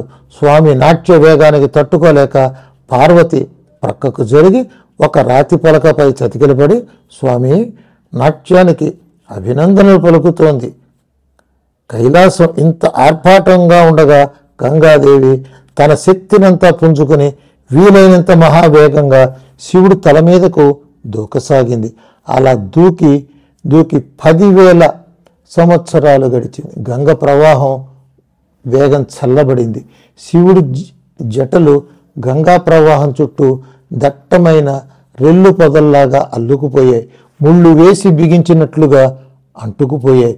వలలో చిక్కిన చేపలాగా శివ జటా జూటంలో చిక్కిన గంగా ప్రవాహం గిలగిలా కొట్టుకుంటోంది. దానికి తోడు శివుడి నాట్యం మరింత ఆర్భాటంగా పెరిగిపోవటంతో గంగాదేవి నీరు భూకంప సమయంలో దిగుడు బావిలోని నీరులాగా గోడలకేసి కొట్టుకుంటోంది. జటాజూటంలోని గంగా తరంగాలు తాడి ప్రమాణానికి లేస్తున్నాయి, పడుతున్నాయి. అల్లకల్లోలంగా శబ్దాలు చేస్తున్నాయి, నురుగులు కక్కుతున్నాయి. ఇంత జరుగుతున్న ఒక్క నీటి బిందువు కూడా శివ జటాజూటాన్ని దాటి యువతలకు పడలేకపోతోంది. పార్వతీదేవితో సహా ప్రమథగణాలన్నీ చప్పట్లు చరిచి జయ జయధ్వానాలు చేసి శంఖాలు ఊది తమ ఆనందాన్ని ప్రకటిస్తున్నారు. మహాదేవుణ్ణి మరింత రెచ్చగొడుతున్నారు. ఒక్క భగీరథుడు మాత్రం పూడుకుపోతున్న గొంతుతో దేవా దేవా నన్ను అనుగ్రహించు అని మొరపెట్టుకుంటున్నాడు. కానీ ఈ ప్రమథ గణాల గగ్గోలులో ఆ మూలుగు మునిగేపోతోంది. దాన్ని పట్టించుకున్న వారెవరు? ఇక లాభం లేదని భగీరథుడు అక్కడే మఠం వేసుకుని మరోసారి తపస్సు ప్రారంభించాడు. శివుడు నాట్యం చేస్తూనే భగీరథుడిని పిలిచి పరాచకాలు సాగించాడు. నువ్వు కోరినట్టే చేసే కదయ్యా, మళ్ళీ మఠం వేసావేమిటి? గంగ దూకితే నేను ఉండే హిమాలయాలే కాదు భూమి కొట్టుకుపోతుందన్నావు. ఇంకా కొంత గంగ రావాలేమో చూసుకో. పరమేశ్వరుడు ఈ రకంగా ఎద్దేవా చేస్తుంటే భగీరథుడి కంటే ముందర శివ జటల్లో చిక్కుపట్ట గంగాదేవే గోల పెట్టింది. ఆమె వెంట భగీరథుడు కూడా తన ప్రార్థనను జోడించాడు. బ్రహ్మోముంచె గంగాం బ్రహ్మోముంచె గంగాం నటద్భంగ భంగాం. దీని భావం, ప్రభు నాట్యం చేసే తరంగాల వల్ల భంగపాటు పొందిన గంగను విడిచిపెట్టు. ప్రభు నీవు చాలా గొప్ప వేగంతో నిత్యం నాట్యం చేస్తూ ఉంటావు, కానీ నీవు స్ఫుటమైన ఆనందాన్ని ఇస్తావు. నీ నాట్యం వల్ల భూమికి కానీ స్వర్గానికి కానీ హింస లేదు. నా నాట్యం వల్ల మాత్రం అందరికీ హింసే. అర్యా పూజనీయ, నీవు ఆనందం వల్ల కృప వల్ల నాట్యం చేస్తావు, గర్వం వల్ల కాదు. అల్పురాలినైన నేను అహంకారం వల్ల నాట్యం చేస్తున్నాను. ఇప్పుడు నీ నాట్య దర్శనం వల్ల నేను పవిత్రురాలినయ్యాను. కనుక జగత్తుకంతటికి సచ్చిదానందం లభించేందుకోసం నన్ను విడిచిపెట్టు. భాగీరథి, శివుడు గంగను పట్టించుకోకుండా భగీరథ నీకేం కావాలో సరిగ్గా చెప్పవయ్యా అన్నాడు. దాంతో భగీరథుడు తేరుకుని ఇలా మనవి చేశాడు. దేవదేవా మహాదేవా, జీవుల హృదయాలు నడిపించే నీకు నా హృదయంలో ఏముందో నేను చెప్పాలా? దేవా, నువ్వు చెప్పమన్నాక నేను మానరాదు కనుక చెబుతున్నాను. దేవా, స్వర్గవాసుల పవిత్రతను పెంచి రాక్షస శక్తులను అణగార్చిన ఆ దివ్య గంగ ఈ భూమి మీద ప్రవహించని కోట్లాది మానవులను పవిత్రీకరిస్తూ ఉద్గతిని ప్రసాదిస్తూ ఆమె పాతాళానికి కూడా చేరాలి. పాతాళంలో నా ముత్తాతలైన 60,000 మందిని పవిత్రీకరించి వారికి ఉత్తమ గతిని ప్రసాదించాలి. ఆమె ఎంతకాలం స్వర్గలోకంలో దివ్య గంగగా ఉంటుందో అంతకాలము భూలోకంలోనూ పాతాళలోకంలో కూడా జీవనది ప్రవహించాలి. కోటాను కోట్ల జీవులకు ఆమె స్పర్శ వల్ల ముక్తి కలిగి వారు శివస్వరూపులే నీలో లయించాలి. ఈ మాటలు విని పరమేశ్వరుడు ప్రసన్నుడై నాట్యం ఆపి, భగీరథ, ఈ బ్రహ్మాండ కటాహానికి శ్రీహరి చిల్లు పెట్టాడు. ఆ కటాహ వెలుపలి శక్తిని బ్రహ్మ సూక్ష్మజలంగా మార్చి స్వర్గలోకంలోకి ప్రవేశపెట్టాడు. మానవుల చర్మం కొద్దిగా తెగితే బయటికి రక్తం ప్రవహించి ఆ రక్తమే గడ్డకట్టి ఆ గాయాలకు బిరడాగా పనిచేసినట్లు బ్రహ్మాండ కటాహానికి పడ్డ చిలిని ఈ జల ప్రవాహమే మెల్లిగా పూడ్చివేసింది. ఆ విధంగా స్వర్గలోకంలో దేవగంగ ఏర్పడి నా జటాజూటంలోకి దూకిన అదే రూపంతో ఆమె భూమి మీద ప్రవహించలేదు. భూమి మీద ఉండే స్థూల జలం ఎప్పుడైనా సరే భూగర్భంలోంచి పైకి రావలసిందే. భూగర్భంలోంచి వెలికి వచ్చిన ఆ జలమే ఆకాశంలో మేఘరూపం చెంది వర్షధార ద్వారా మళ్ళీ భూమికి చేరుతుంది. అంతేకాని సూక్ష్మజలం సూటిగా ఆకాశం నుండి భూమి మీదకు దిగటం జరగదు. అందువల్ల ఓ భగీరథ, నా జటాజూటంలోని ఈ గంగలోని కొంత భాగాన్ని నా సంకల్ప శక్తితో స్థూల జలంగా మార్చి ఈ హిమవత్పర్వత గర్భంలోకి పంపిస్తాను. అక్కడి నుంచి ఆమె మానవ గంగా స్వరూపంలో హిమవత్పర్వత శ్రేణుల్లో సెలయేటి ధారయే పెళ్ళుపికి కొండల వెంట, కోనల వెంట, ఊళ్ళ వెంట, చాళ్ల వెంట ప్రవహిస్తుంది. నీ వల్ల దివ్య గంగకు ఈ రకమైన స్థూల రూపం వస్తుంది కనుక ఇక పైన ఈమెకు భాగీరథి అనే పేరు కలుగుతుంది. అంతవరకు నా బాధ్యత. ఆ పై సంగతి నువ్వు చూసుకో. స్వామి ఇలా పలుకుతూ ఉండగానే కైలాస పర్వతానికి కొంత దూరంలో ఒకానొక చెరియల్ని చీల్చుకుని గంగానది ప్రవాహం ఉల్లాసంగా ఉరకలు వేస్తూ ముందుకు సాగింది. భగీరథుడు ఆనంద పరవశుడై మహాదేవుడికి ముమ్మారు ప్రదక్షిణం చేసి సాష్టాంగ వందనం చేసి ఆయన అనుమతి పొంది కొత్త సెలయేరై పొంగులు పెడుతున్న గంగానది వెంట పరుగులు తీశాడు. అప్పుడే పుట్టిన గంగావతరణం గంగోద్గమనం, గంగావతరణం గంగోద్గమనం, గంగానుసరణం భవతరణం. ఈ పాటకి భావం, పసిపాపలాగా రాళ్ల మీదకు పాకింది, 5 ఏళ్ల బాలికలాగా బండల మీద నుంచి బండలకు దూకింది, 7-8 ఏళ్ల పాపలాగా అడవుల వెంట గంతులు పెట్టింది, 16 ఏళ్ల యువతిలాగా మెలికలుగా నడిచింది, ఒక మహావీరురాలులాగా పెను చెట్లను కూలగొట్టింది, భుజాల దురదగల మహాబలశాలినిలాగా కొన్ని బండలను సులువుగా కూలదోసింది, పరుగు పందాలు స్లైడింగ్స్ నేర్చిన జానలాగా మంచు రాళ్లపై జారుడు బండలాడింది, నాయకుర్రాల్లాగా చిన్న చిన్న సెలయేటి చెలగత్తెలను ఎందరినో కూడగట్టుకుంది, ఎదురులేని చక్రవర్తిలాగా హోరు శబ్దాలు చేసింది, ఒక్కో చోట గజ్జలాగా గలగలాడింది, కొన్ని చోట్ల తేనీటిలాగా గుంపులలాగా ఝంకారాలు చేసింది, మరికొన్ని చోట్ల దేవ నర్తకిలాగా సుడులు తిరిగింది, కొన్ని చోట్ల అలసిపోయిన గుర్రంలాగా నొరగలు కక్కింది, కొన్ని చోట్ల చెంగున ఎగిరే కోయ పిల్లలాగా పెద్ద పెద్ద అలలు రేపుతోంది, కొన్ని చోట్ల కూని రాగాలు తీస్తోంది, కొన్ని చోట్ల ఓంకారాలు పలుకుతోంది, మరికొన్ని చోట్ల మౌనంగా సాగుతోంది. ఇలా పరుగులు పెడుతున్న గంగాదేవి వెంట తల్లి ఎటుపోతున్నావు అంటూ భగీరథుడు పరుగులు తీస్తున్నాడు. సూక్ష్మ జల రూపంలో ఉండే దివ్య గంగకు స్థూల జల రూపం వచ్చేసరికి మానవలోక నదీ ధర్మాలు ఆమెను ఆవహిస్తున్నాయి. అందువల్లే ఆమె సముద్ర పత్నీయత్వం కూడా కలగబోతోంది. అందుకే ఆమె తనకు తెలియకుండానే దక్షిణ దిక్కుగా పరుగులు తీస్తోంది. భగీరథుడు ఆ విషయం పసిగట్టాడు. అందుకనే ఎటుపోతున్నావని అరవసాగాడు. గంగాదేవి తన తరగల సవ్వడితోనే భగీరథుడితో మాట్లాడుతోంది. భగీరథ, నేనిప్పుడు స్థూల జల ధర్మాలన్నీ నాకు వర్తిస్తాయి. నీరు పల్ల మెరుగు అన్నారు. నువ్వేమీ చెప్పకపోతే నేను పల్లానికి జారుతూ ఉంటాను. అది సెలయేరు తీరు, దాన్ని ఎవరూ ఆపలేరు. నీకు కావాలంటే ముందు నడు, నీ వెనుక నేను వస్తా. ఈ మాటలు విని భగీరథుడు కొంచెం బెత్తరపోయినా వెంటనే తేరుకుని తన తపశ్శక్తితో ఒక రథాన్ని సృష్టి చేసి ఆ రథంతో గంగాదేవి కన్నా ఎక్కువ వేగంతో ముందుకు పరిగెత్తసాగాడు. గంగా ప్రవాహం ఆయన్ని అనుసరిస్తోంది. జాహ్నవి, భగీరథుడి రథం ఆకాశంలో నడుస్తోంది. గంగాదేవి ప్రవాహం భూమి మీద పరుగులు తీస్తోంది. అందువల్ల ఎప్పటికప్పుడు హోరు ధ్వని దిక్కుల్లో మారుమ్రోగుతోంది.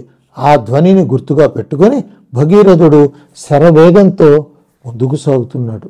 గంగ హిమాలయాలు దాటి కొంచెం చదును ప్రదేశంలోకి వచ్చింది. అక్కడ చెదురుమదురుగా కొన్ని కుగ్రామాలు, కొన్ని ఋషివాటికలు ఉన్నాయి. అక్కడి ప్రజలంతా గంగ యొక్క హోరు ధ్వనిని సుదూరం నుంచే తెలుసుకుని వడివడిగా ప్రక్కలకు పారిపోతున్నారు. దారిలో ఒక చోట జహ్ను మహర్షి ఆశ్రమం ఉంది.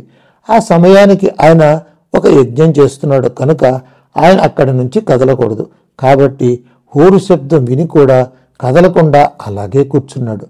దూరం నుంచి దూకుతున్న గంగాదేవికి దారికి అడ్డంగా కదలకుండా కూర్చున్న ఈ మునిని చూసేసరికి రవ్వంత కోపం వచ్చింది. ఆమె తన ప్రవాహాన్ని వీసమెత్తు కూడా పక్కకు తిప్పుకోక అదే ధాటితో ఆయన ఆశ్రమంపై పడ్డది.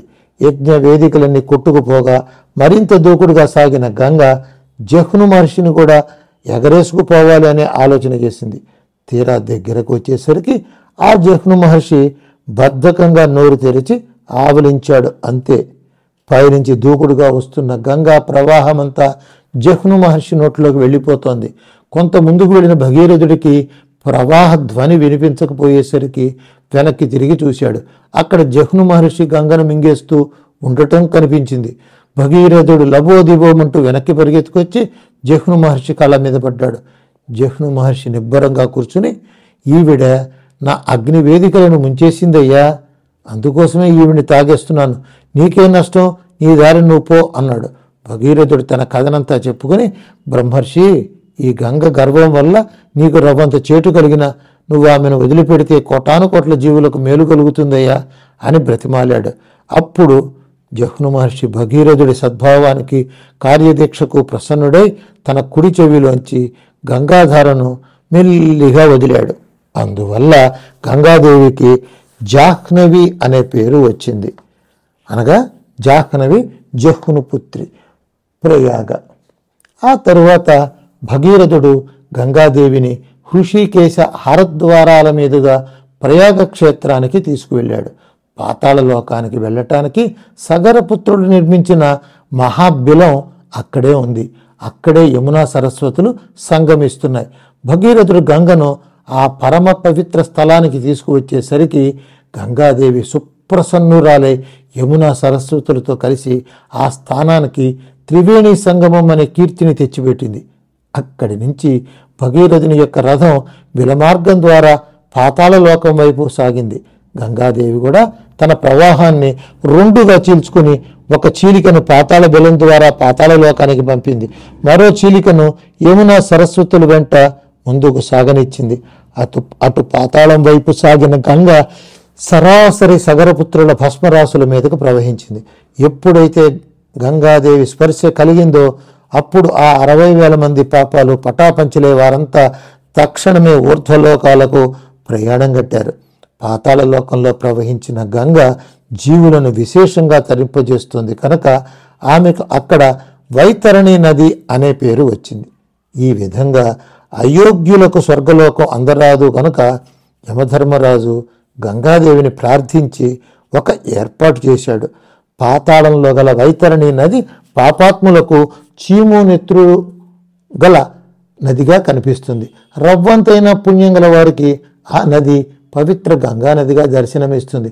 ఇలా భగీరథ ప్రయత్నం వల్ల గంగాదేవి స్వర్గంలో, భూమిలో, పాతాళంలో మొత్తం 3 మార్గాలలో ప్రవహించింది గనక గంగాదేవికి త్రిపదగామిని అనే బిరుదు లభించింది.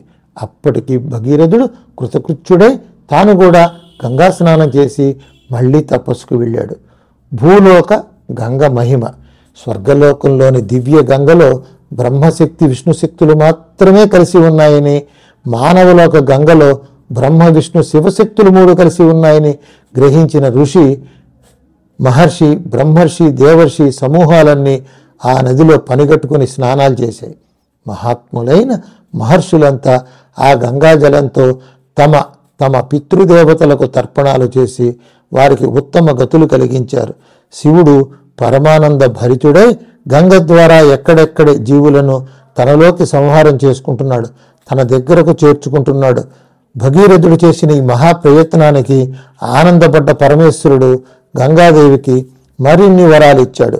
ఎటువంటి మహాపాపాలైనా గంగలో స్నానం చేస్తే ఎగిరిపోతాయి. గంగా తీరంలో చేసిన తపస్సులన్నీ 100 రెట్లు ఫలితాన్నిస్తాయి. జీవులు ఎక్కడో దూరంగా మరణించినా సరే వారి ఎముకలు తెచ్చి గంగలో కలిపితే వారికి సరాసరి కైలాసమే లభిస్తుంది. కాకులో, గద్దలో ఏ జీవుల ఎముకలనైనా ముక్కున కరుచుకొని పోతూ ఉండగా జారి గంగలో పడ్డా సరే ఆ ఎముకలకు సంబంధించిన జీవులు కైలాసానికి చేరతారు. గంగా జలానికి ఎవ్వరి స్పర్శ వల్ల అపవిత్రత రాదు. ఇతర జలాలకు ప్రవాహంలో ఉన్నంతసేపే పాపాలను పోగొట్టే శక్తి ఉంటుంది. కానీ గంగా జలానికి మాత్రం ఎటువంటి అధమ జన్ములైనా సరే ఏ చెంబులతోనైనా ఎంత దూరం తీసుకువెళ్ళినా ఆ జలానికి రవ్వంత కూడా పవిత్రత తగ్గదు. గంగా జలాన్ని తీసుకుని ఇళ్లల్లో పెట్టుకుంటే ఆ నీళ్లు ఎన్ని సంవత్సరాలైనా చెడిపోవు.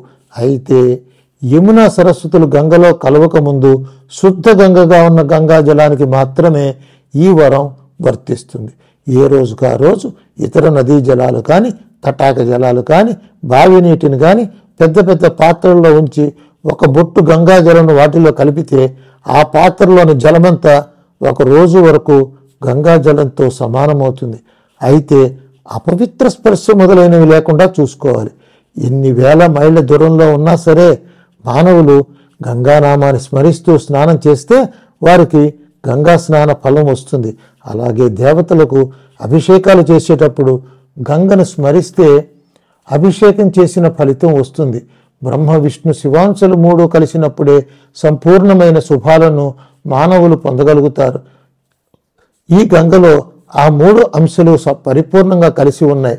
అందువల్ల ఈ గంగాదేవికి అర్చన చేస్తే ఆ త్రిమూర్తులకే కాక సమస్త దేవతలకు అర్చన చేసిన ఫలితం లభిస్తుంది. అందువల్ల శుద్ధ గంగా తీరవాసులకు దేవాలయాలతో, క్షేత్రాలతో, ఇతర వ్రతాలతో పెద్దగా ప్రయోజనం లేదు. ఈ గంగాదేవి నామ జపమే జపం. గంగకు హారతులు ఇవ్వటమే సమస్త దేవతా పూజ.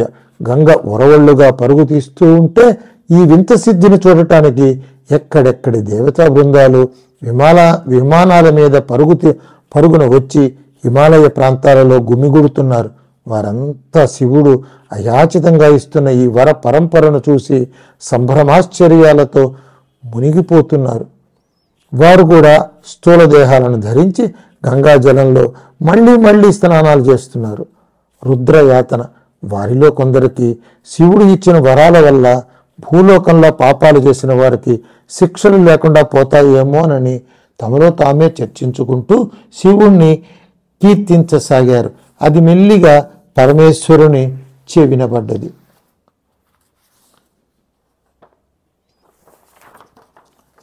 వృషవాహన, వృషకేతన, వృషనాయక మామవ అన్న పాటకి భావం ధర్మమే వాహన గంగా గలవాడా వృషభ వాహన, ధర్మమే జెండాగా గలవాడా వృషభకేతన, ధర్మాన్ని నడిపించేవాడా నన్ను రక్షించు. నానా విధాలుగా ఉన్న ఈ లోకాలన్నిటినీ ధర్మ రూపంతో నువ్వే స్వయంగా ధరిస్తున్నావు. అందువల్ల నీవే ధర్మం అనే స్థిరమైన ఖ్యాతిని పొందుతున్నావు. ఎవరు ధర్మాన్ని ఆచరిస్తున్నారో వారికి కోరిన కోరికలు అన్నిటినీ నీవు వర్షిస్తున్నావు.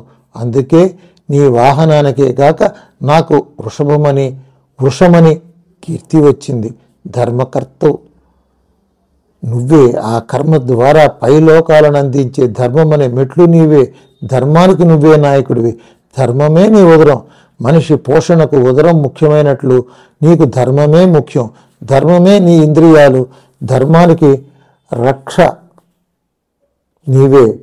ధర్మానికి చివరి ఫలాలైన సచ్చిదానందముల చేత కృతకృత్యుడు నీవే. పరమేశ్వరుడు దేవతలను మునులను సమావేశపరిచి ఈ విధంగా బోధించాడు. దేవతలారా, మహర్షులారా, గంగా స్నాన పవిత్రులైన ఉత్తమ జీవులారా, మీకు స్వాగతం. మీలో కొందరికి ధర్మ సందేహాలు కలుగుతున్నాయి. తత్వం తెలియనంత కాలం సందేహాలు ఉంటూనే ఉంటాయి. నాకు, విష్ణువుకు, బ్రహ్మకు ఏ విధమైనటువంటి భేదము లేదు. ఈ విషయం వేదాలలో అనేక చోట్ల ఉంది. కొందరు భేదమనే పదానికి వైరమని, వేరువేరుగా ఉండటమని, రెండర్థాలున్నాయని, త్రిమూర్తులకు భేదం లేదన్నప్పుడు వారిలో వారికి వైరం లేదని అర్థమే కానీ తేడా లేదని అర్థం కాదు. ఎవరి లోకాలు వారివి, ఎవరి శరీరాలు వారివి. కనుక వారిలో తేడా ఉంది అనే అర్థం చెప్తున్నారు. హృదయంలో తమో గుణం వ్యాపించిన వారికి ఇట్లాంటి అర్థాలు స్ఫురిస్తాయి. మేము ముగ్గురము కూడా నామరూపాలకు అతీతులమే. మా గురించి తపస్సు చేసి కూడా నామరూప అతీత స్థితిని అందుకోలేని భక్తుల సౌకర్యం కోసమే మేము నామాలను, రూపాలను ధరిస్తూ ఉంటాం. ఆ భక్తులకు మమ్మల్ని గురించిన భావన చేయటంలో సౌకర్యంగా ఉండటం కోసం ఆయా నామరూపాలలో దివ్యమైన లీలలను నిర్వహించి వీటిని మననం చేసుకోండిరా బాబు అంటూ కొన్ని దివ్య గాథలను వారికి అందిస్తాం. సత్వగుణం గల భక్తులు మా కళ్యాణ గుణలీలను భావన చేసి నామరూపాతీతమైన మా యొక్క శుద్ధతత్వాన్ని అర్థం చేసుకుంటారు. రజస్తమో గుణాలు అధికంగా ఉన్న భక్తులు ఆ తత్వాన్ని అందుకోలేక మా నామ రూపాలలోనే, మా కళ్యాణ గుణాలలోనే ఆనందం పొందుతూ ఉంటారు. వారిని చూసినా మాకు ప్రేమే. తమోగుణం అధికంగా ఉన్న భక్తులు ఒక నామాన్ని, ఒక రూపాన్ని గ్రహించి మిగిలిన 2 నామరూపాలను ద్వేషిస్తూ ఉంటారు. వీళ్ళని దండిస్తే గాని తత్వ మార్గంలోకి రాలేరు. అందుచేత వారిని ప్రేమతో దండిస్తూ ఉంటాం. మేము ముగ్గురము చేసే పని ఇదే. మేము ఒకటే అయిన విభిన్నమైన కళ్యాణ గుణ లీలలను భక్తులకు చూపించేందుకు వివిధ రూపాలను స్వీకరించామని చెప్పాను కదా. అందులో కైలాసవాసినైన నాకు ఈ సంహారమే ముఖ్యమైనది. సంహారం అమంగళమని కొందరు భావిస్తూ ఉంటారు. నిజానికి సర్వమంగళ మాంగళ్యమైనది సంహారమే.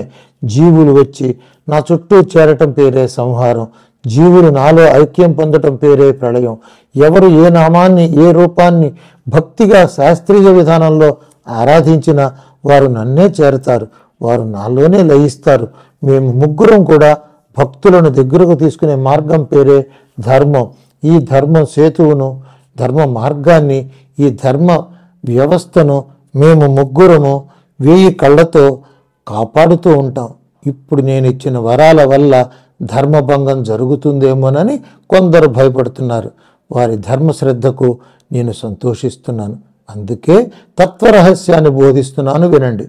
గంగా స్పృశ వల్ల ఎంతటి నీచ జీవులైనా నన్ను చేరతారని చెప్పానే కానీ వారి పాపాలకు శిక్షలు లేకుండా పోతాయని నేను చెప్పలేదు. ఇతర దేవతా నామ రూపాలను ఆరాధన చేసిన వారు వారి పాపాలను పోగొట్టుకోవటానికే ముందుగా నరకలోకవాసం చేసి ఆ తరువాత ఆయా దేవతాలోకాలకు చేరాలి. ఆయా దేవతాలోకాలలో పుణ్యఫలం అనుభవించాక మళ్ళీ భూలోకంలో జన్మించి మళ్ళీ తపస్సులు చేయాలి. పరమ మంగళప్రదమైన నా శివ స్వరూపాన్ని భావన చేస్తూ గంగా స్నానం చేసిన పుణ్యాత్ములకు ఇలాంటి జనన మరణ చక్రాన్ని నేను కలుగనీయను. వారిని నేను సరాసరి నా రుద్రలోకంలోకి తీసుకుంటాను. నా రుద్రలోకంలో రుద్రయాతన లోకం అని ఒక ప్రత్యేక విభాగం ఉంది. ఇది పాపులకు శిక్షలు ఇచ్చే చోటు. నా లోకానికి వచ్చిన భక్తులలో పాపాలు మిగిలి ఉంటే వారికి ఈ రుద్రయాతన లోకంలో శిక్షలు విధించి పాప ప్రక్షాళన చేస్తాను. నా రుద్రలోకంలోనే కైలాసం అని మరొక ప్రదేశం ఉంది. అది పుణ్యఫలాలను అనుభవించే చోటు. ఈ కైలాసంలో మరో విశేషం ఏమిటంటే ఇక్కడకు వచ్చిన జీవులు తమ పుణ్యాలు అనుభవిస్తూనే నా సన్నిధి మహిమ వలన తత్వజ్ఞానాన్ని పొందుతూ ఉంటారు. రుద్రయాతన లోకంలో శిక్షలు పూర్తి అయిన తరువాత ఆ జీవులను నేను మళ్ళీ భూలోకానికి పోనీను. వారిని నా కైలాసలోకంలోకి స్వీకరిస్తాను. కైలాసలోకంలో కూడా పుణ్యఫల అనుభవం అయిపోయిన తరువాత వారికి వేరే లోకంలో జన్మ ఇవ్వను. నా సన్నిధి వల్ల వారికి తత్వజ్ఞానం కలిగించి వారిని నాలోనే లయం చేసుకుంటాను. ఇదే చరమ మోక్షం. ఈ విధంగా నా సన్నిధికి వచ్చిన వారికి మళ్ళీ జనన మరణ చక్రంలో పడే అవసరం ఉండదు. ఎంత సమయం పట్టినా సరే ఆ జీవికి ఈ జన్మలోనే పాప ప్రక్షాళన చేసి ఆ జన్మలోనే నాలో లయం చేసుకుంటాను. నా భక్తుడిగా జన్మిస్తే నా స్మరణ చేస్తూ గంగలో స్నానం చేస్తే వాడి ఎముక గంగలో ఒక్కటైనా పడితే చాలు. ఇక వాడికి అదే చివరి జన్మ. దీనిలో ధర్మ వ్యవస్థకు ఎక్కడా భంగం లేదు. జీవులారా, మరొక విశేషం గమనించండి. భూలోకంలో ఎక్కడెక్కడో ఉండి పాపాలు చేస్తే చెయ్యండి. గంగా సన్నిధిలోనూ నా క్షేత్రాల్లోనూ మాత్రం చేయకండి. ఇక్కడ చేసిన ప్రతి పుణ్యము 1000 రెట్లు ఫలితాన్నిస్తుంది. అలాగే ప్రతి పాపము కూడా 1000 రెట్ల ఫలితాన్నిస్తుంది. ఆ పాప ఫలితాలను రుద్రయాతన లోకంలో మీరు అనుభవించవలసి ఉంటుంది. యమయాతనైనా భరించవచ్చు కానీ రుద్రయాతన భరించటం కష్టం. దుర్భర రుద్రయాతన. అందువల్ల గంగా సన్నిధిలో పాపాలు చేయకండి. పుణ్యాలు చేయకపోయినా సరే పాపాలు చేయకుండా రోజు గంగలో మునిగితే చాలు. గంగ నీళ్లు తాగితే చాలు. గంగ గాలి పీలిస్తే చాలు. గంగ కథలు చెప్పుకుంటే చాలు. వారికి కైలాస ప్రాప్తి ఖాయం. గంగ ఉద్భవించిన దగ్గర నుండి సముద్రంలో కలిసేదాకా ఎంతవరకు ప్రవహిస్తుందో అంతవరకు గంగ యొక్క 2 తీరాలు కూడా ఉత్తమోత్తమ క్షేత్రమే అవుతుంది. అక్కడ చేసిన తపస్సు త్రిమూర్తులకు ప్రియమవుతుంది. పరమేశ్వరుడు చేసిన ఈ మహోపదేశానికి దేవతలు, మునులు, మానవులు పరమానంద భరితులై జయ జయ ధ్వానాలు చేశారు. గంగ ప్రవహించినంత మేర కొన్ని వేల మహాక్షేత్రాలు వెలిశాయి. హరద్వార్ హిమాలయ పాదాలను దాటినాక చదును ప్రదేశాలలో గంగాదేవి మొట్టమొదటిసారిగా కాలునిన పవిత్ర క్షేత్రమే హరద్వార్.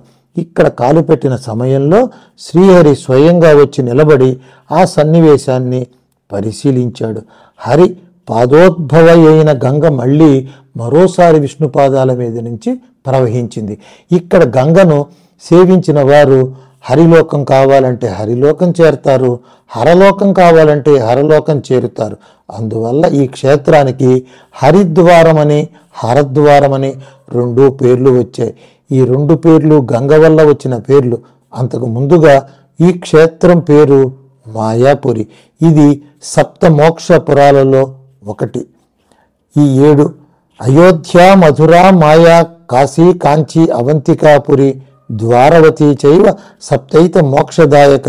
ఈ 7 మోక్షపురాలు. వీటిలో మాయా అంటే ఈ హరద్వారమే. మాయాదేవి పరాశక్తి యొక్క పరిపూర్ణ స్వరూపం. ఆమె ఇక్కడ సన్నిధి చేసి ఉండటం వల్ల ఈ క్షేత్రంలో బ్రహ్మ, విష్ణు, శివాత్మకమైన గంగానది ప్రవహించేసరికి ఈ క్షేత్రానికి గల శక్తి 1,000,000 రెట్లు పెరిగి ఇంత మహాక్షేత్రమైంది. కలికాలం ప్రవేశించినాక భక్తులకు సులభంగా అందరాదనే ఉద్దేశంతో మాయాదేవి తన యొక్క ప్రభావాన్ని తగ్గించుకొని విభిన్న మూర్తులను పొంది ఈ క్షేత్రానికి చుట్టుపక్కలనే నివాసం చేస్తోంది. మాయాదేవి ఆలయం ఈ మహానగరం మధ్యలోనే గీతా మందిరం పక్కనే ఉంది. ఈ మహాక్షేత్రంలో గంగా ప్రవాహం 7 పాయలుగా చీలుతుంది. ఈ విషయంలో ఒక సుందరమైన స్థల పురాణం ఉంది. సప్తర్షులు ఈ మాయాక్షేత్రానికి వచ్చి ఏకాంతం కోసం ఊరికి దూరంగా వనంలో దూరంగా కూర్చుని తపస్సు చేసుకుంటున్నారు. భగీరథుడు గంగాదేవిని తెస్తున్నాడు. దారిలో జహ్ను మహర్షి ఆశ్రమంలో అజాగ్రత్తగా ప్రవర్తించినందుకు ఆయన గంగాదేవిని మింగేసి మళ్ళీ ఎలాగో వదిలిపెట్టాడు. ఆ అనుభవంతో సప్తర్షుల దగ్గరకు వచ్చేసరికి భగీరథుడు, గంగ ఇద్దరు కూడా ముందే జాగ్రత్త పడ్డారు. భగీరథుడు ముందుగా సప్తర్షుల దగ్గరికి వెళ్ళి వారిని పరిపరి విధాలా ప్రార్థించాడు. జయంతి సప్త మహర్షయో నితాంత సజ్జన హిత అహో. దీని భావం ఏంటంటే సజ్జనులకు సంతతము హితం చేసే 7 మహర్షులు జయించుచున్నారు. చిత్ర శిఖండులని పేరు పొందిన వారు, వారి శిఖలు ఎంతో కాంతులీనతాయి. తమ కాంతులచే నక్షత్ర గణాలకే అలంకారం చేకూర్చిన వారు, అరుంధతీదేవి కాంతితో పుష్టి పొందినవారు, నిత్యము తపస్సుతో సంతృష్టి చెందేవారు, దయతో తమ పదవులను అంగీకరించిన వారు, అద్భుతములైన శుభఘట్టాలను నిర్వహించిన వారు, ధర్మాచరణకు అవధి అయిన వారు, జనులకు సచ్చిదానందం కలిగించే దీపాల వంటి వారు. అప్పుడు సప్తర్షులు సంతోషించి, ఇంత మహాప్రవాహంగా వస్తే ఉత్తరోత్తర మానవలోక వాసులకు చాలా ఇబ్బంది కలుగుతుంది, వాడు తట్టుకోలేరు. అందువల్ల ఇక్కడ గంగను 7 పాయలుగా చీలి మా పక్కల నుంచి నిశ్శబ్దంగా వెళ్ళమని చెప్పు. శబ్దం చేస్తే ఇక్కడ తపస్సు చేసుకునే వారికి ఇబ్బంది కలుగుతుంది అని ఆజ్ఞాపించారు. ఆ మాటలు విన్న గంగాదేవి తక్షణమే తన రూపాన్ని 7 పాయలుగా విభజించుకొని 7 వైపులకు ప్రవహించింది. ఇప్పటికీ హరద్వారంలో గంగాదేవి ఎటువంటి శబ్దమూ చెయ్యదు. సప్తర్షులు చేసిన ఈ గంగా విభాగం వల్ల ఎంతో విస్తారమైన భూభాగం మహాక్షేత్రంగా మారింది. మానవులకు పంటలు కూడా పెరిగాయి. గంగ ఈ విధంగా 7 పాయలుగా చీలే ప్రదేశాన్ని సప్తర్షి సరోవరం అని పిలుస్తారు. అక్కడ సప్తర్షులకు దేవాలయం కూడా ఉంది. ఈ సప్తర్షుల సన్నిధిలోనే మన ప్రస్తుత హరద్వార ఆశ్రమం ఉంది. అనాది కాలంగా హరద్వారం మహాక్షేత్రమే కాక మహాపట్టణం కూడా. కృతయుగ ప్రారంభ దినాలలోనే రాజ్యమేలిన దక్ష ప్రజాపతికి ఇది రాజధాని. అక్బర్ రాజ్యపాలన చేసే సమయానికి కూడా ఇది గంగా తీరాన 36 మైళ్ళ పొడవుగా గల మహాపట్టణంగా ఉండేదని, దేవనర్తికలాగా సుడులు తిరిగిందని అబ్దుల్ ఫజర్ అనే అరబ్బు యాత్రికుడు వ్రాశాడు. సతీదేవి జననము, దక్ష యజ్ఞము మొదలైన దివ్య సన్నివేశాలన్నీ ఈ నగరంలోనే జరిగాయి. ఆ ప్రదేశం పేరు కనకలం అని పురాణాలు చెబుతున్నాయి. అది ఇప్పటికీ కనకల్ అనే పేరుతో ఈ నగరంలోనే ఉంది. అక్కడ దక్ష ప్రజాపతి నిర్మించిన శివాలయం ఉంది. ఆ ఆలయం ముందుగా గంగ పాయ ఒకటి ప్రవహిస్తోంది. పాండవులు స్వర్గారోహణ ప్రారంభించింది ఈ క్షేత్రం నుండే. ఈ ప్రదేశాన్ని భీమగోడ అంటారు. కపిల మహర్షి ఇక్కడ చాలా కాలం తపస్సు చేయటం వల్ల ఈ క్షేత్రానికి కపిల స్థానం అనే పేరు కూడా ఉంది. ఈ క్షేత్రంలో బ్రహ్మకుండం అనే సరస్సు ఒకటి ఉంది, చాలా గొప్పది. ఈ హరిద్వారంలో మాయాదేవి కాక మరో 2 శక్తి దేవతలు కొండలపై ఉన్నారు. వీరిలో మొదటిది మానసాదేవి, జరత్కార మహర్షి భార్య. ఆస్తిక మహర్షి తల్లి అయిన మహాయోగినియే ఈ మానసాదేవి. ఈమె ఆలయం జన సమర్థంతో నిండి ఉంటుంది. మరొక దేవి చండీదేవి. ఈమె ఊరికి బాగా వెలుపల కొండపై ఉంది. ఈమె ఉగ్రదేవత. మానసాదేవి చరిత్ర. ఈ ముగ్గురులోనూ మానసాదేవికి ఇక్కడ ఎక్కువ ప్రశస్తి ఉంది. ఆ దేవి యొక్క పరమ పావనమైన చరిత్ర వింటే ఆమె గొప్పదనం ఏమిటో మనకు తెలుస్తుంది. కశ్యప ప్రజాపతి జీవజాతులను విస్తరిస్తున్న రోజుల్లో నాగజాతికి ప్రథముడుగా ఆదిశేషుడు జన్మించాడు. ఆ తరువాత ఆద్య ప్రకృతి అయిన పరాశక్తి తన ప్రధాన అంశాలలో ఒక అంశతో నాగకన్యగా జన్మించి ఆదిశేషుని చెల్లెలైంది. ఈమె పేరు మానసాదేవి లేక నాగేశ్వరీదేవి. ఈమె జ్ఞాన తత్పరురాలై శివుని శిష్యరికం చేసి సమస్త విద్యలు సంపాదించింది. బ్రహ్మచర్య వ్రతంలో 3 లక్షల సంవత్సరాల పాటు విష్ణువును గూర్చి తపస్సు చేసింది. విష్ణు వరం వల్ల మంత్రాలన్నింటికీ అధిదేవత అయింది. ఇలా ఉండగా జనమేజయుని సర్పయాగం వల్ల నాగజాతి క్షీణించే పరిస్థితి వచ్చింది. ఆ రోజులలోనే జరత్కారు అనే మహర్షి బ్రహ్మచారి అయి అనేక వేల ఏళ్ళు తీవ్ర తపస్సు చేశాడు. ఒకనాడు అతని పితృదేవతలు దర్శనమిచ్చి అతను వివాహం చేసుకొనకపోతే తమకు అధోగతి తప్పదని చెప్పి దుఃఖించారు. జరత్కారముని తన పేరు కలిగిన కన్య తనంత తానుగా నా దగ్గరకు వస్తే వరిస్తానన్నాడు. జరత్కారుని తపో మహిమను గుర్తించిన ఆదిశేషుడు మానసాదేవిని పిలిచి, అమ్మా, నాగజాతిని రక్షించగల దానివి నువ్వే. జరత్కారు మహర్షి వల్ల కలిగిన పుత్రుడు సర్పయాగాన్ని ఆపగలడు అని చెప్పాడు. మానసాదేవి అంగీకరించగా ఆదిశేషుడు ఆమెను కన్యారూపిణిగా చేసి ఆమెకు జరత్కారు అనే పేరు పెట్టి బ్రాహ్మణ గృహస్థుగా ఒకచోట కాపురం పెట్టారు. జరత్కారు ముని మధుకర భిక్షకు రాగా, నా సోదరుని నీకు భిక్షగా ఇస్తున్నాను అన్నాడు. ఈమె పేరు జరత్కారు అని చెప్పాడు. తన బ్రహ్మచర్యం పోతున్నందుకు ఆ ముని బాధపడి, నాకు ఎదురు చెప్పిన నిమిషంలో ఈమెను వదిలివేస్తానన్నాడు. వివాహమైంది. ఆ ముని కోపానికి అంతులేదు. ఆ భార్యను నిలువున రాచి రంపాన పెట్టాడు. కానీ త్యాగ దీక్షతో ఉన్న జ్ఞానమయ్యి ఎప్పటికప్పుడు తెల్ల కాకుల వంటి కొత్త ఉపాయాలు కనిపెట్టి ఆయనను చల్లారుస్తూ ఉండేది. ఒకనాడు సూర్యాస్తమయ సమయాన ముని నిద్రిస్తున్నాడు. లేపితే ఒక తప్పు, లేపకపోతే ఒక తప్పు. ఆమె బాగా ఆలోచించి ధర్మాన్ని ఆశ్రయిస్తే మంచిదని ఆమె నిర్ణయించుకుని లేపింది. అతను లేచి, నేను నిద్రిస్తుండగా ఆ సూర్యుడు అస్తమించగలడా? నేనంటే ఇంత తేలిక భావమా నీకు? నేను ఇక నీతో ఉండను అని లేచిపోసాగాడు. ఆమె ఆదుర్దాపడి, స్వామి, పితృదేవతల మాట అంది. అస్థి అనేసి వెళ్ళిపోయాడు. ముని అస్థి అంటే నీలో గర్భం ఉంది అని భావం. ఆమెలోకి జీవి ప్రవేశించాడని భార్య కన్నా ముందే తెలిసిన ఆ నిర్మముడు కోపం నెపంతో ఆమెను వదలగా అతడు సత్యసంధుడని తెలిసిన ఆ జ్ఞానమయ్యి తన వ్రతం ఫలించినందుకు సంతోషించింది. వారిద్దరిలో ఎవరికి మోహబంధాలు లేవు కనుక పరస్పర ద్వేషాలు లేవు. మంత్రాది దేవత అయిన మనసాదేవికి పుత్రుడు పుట్టాడు. తండ్రి అస్థి అన్నాడు గనక పుత్రునికి ఆస్తికుడు అని పేరు పెట్టింది ఆమె. ఆస్తికుడు బాల్యంలోనే తల్లిదండ్రులనిద్దరిని మించిన తపస్వి అయ్యాడు. జనమేజయుడు సర్పయాగం మొదలుపెట్టగా వ్యాసాది మునీంద్రులు కూడా అతనిని వారించలేకపోయారు. యాగంలో మంత్ర బలం వల్ల తక్షకునితో పాటు ఇంద్రుని సింహాసనం కదిలి రాసాగింది. సరిగ్గా ఆ సమయంలో యాగశాలలోకి ప్రవేశించిన ఆస్తికుడు ఇంద్ర తక్షకులను ఆగిపోమ్మని ఆదేశించగా ఆకాశంలోనే ఆగిపోయారు. అతని తేజస్సుకు సమ్ముగ్ధుడైన జనమేజయుడు అప్రతిభుడై అతనికి పాదపూజ చేశాడు. ఆస్తికుడు జాతి ద్వేషం పనికిరాదని బోధించాడు. ఎవరు చెప్పినా వినని జనమేజయుడు వెంటనే అంగీకరించాడు. అటు తర్వాత మానసాదేవి నాగ విభూషితయ్యై దేవదానవుల పూజలు అందుకుంది. హరిద్వారంలో ఈమెనే పూజిస్తున్నారు. ఈమెను సేవించినందువల్ల నాగదోషాలు తొలుగుతాయి, మంత్రసిద్ధి జ్ఞానసిద్ధి కలుగుతుంది. మాయాదేవి బహువిధ దివ్య శక్తులను మాత్రమే కాక తత్వజ్ఞానాన్ని అందించే దేవి. చండీదేవి ఉత్తములైన సాధకులకు త్వరగా అనుగ్రహించే దేవి. సామాన్యులకు అందరాదనే భావంతో ఆమె పర్వతాగ్రాన దూరంలో ఉన్నది. మాయాదేవి, మానసాదేవి, చండీదేవి ఈ 3 ఆలయాలను సరళ రేఖతో కలిపితే అది సమభుజ త్రిభుజమవుతుందని పెద్దలు చెబుతారు. త్రిశక్తి స్వరూపులైన ఈ త్రిమాతలను భజించిన వారికి సకల శ్రేయస్సులు కలుగుతాయి.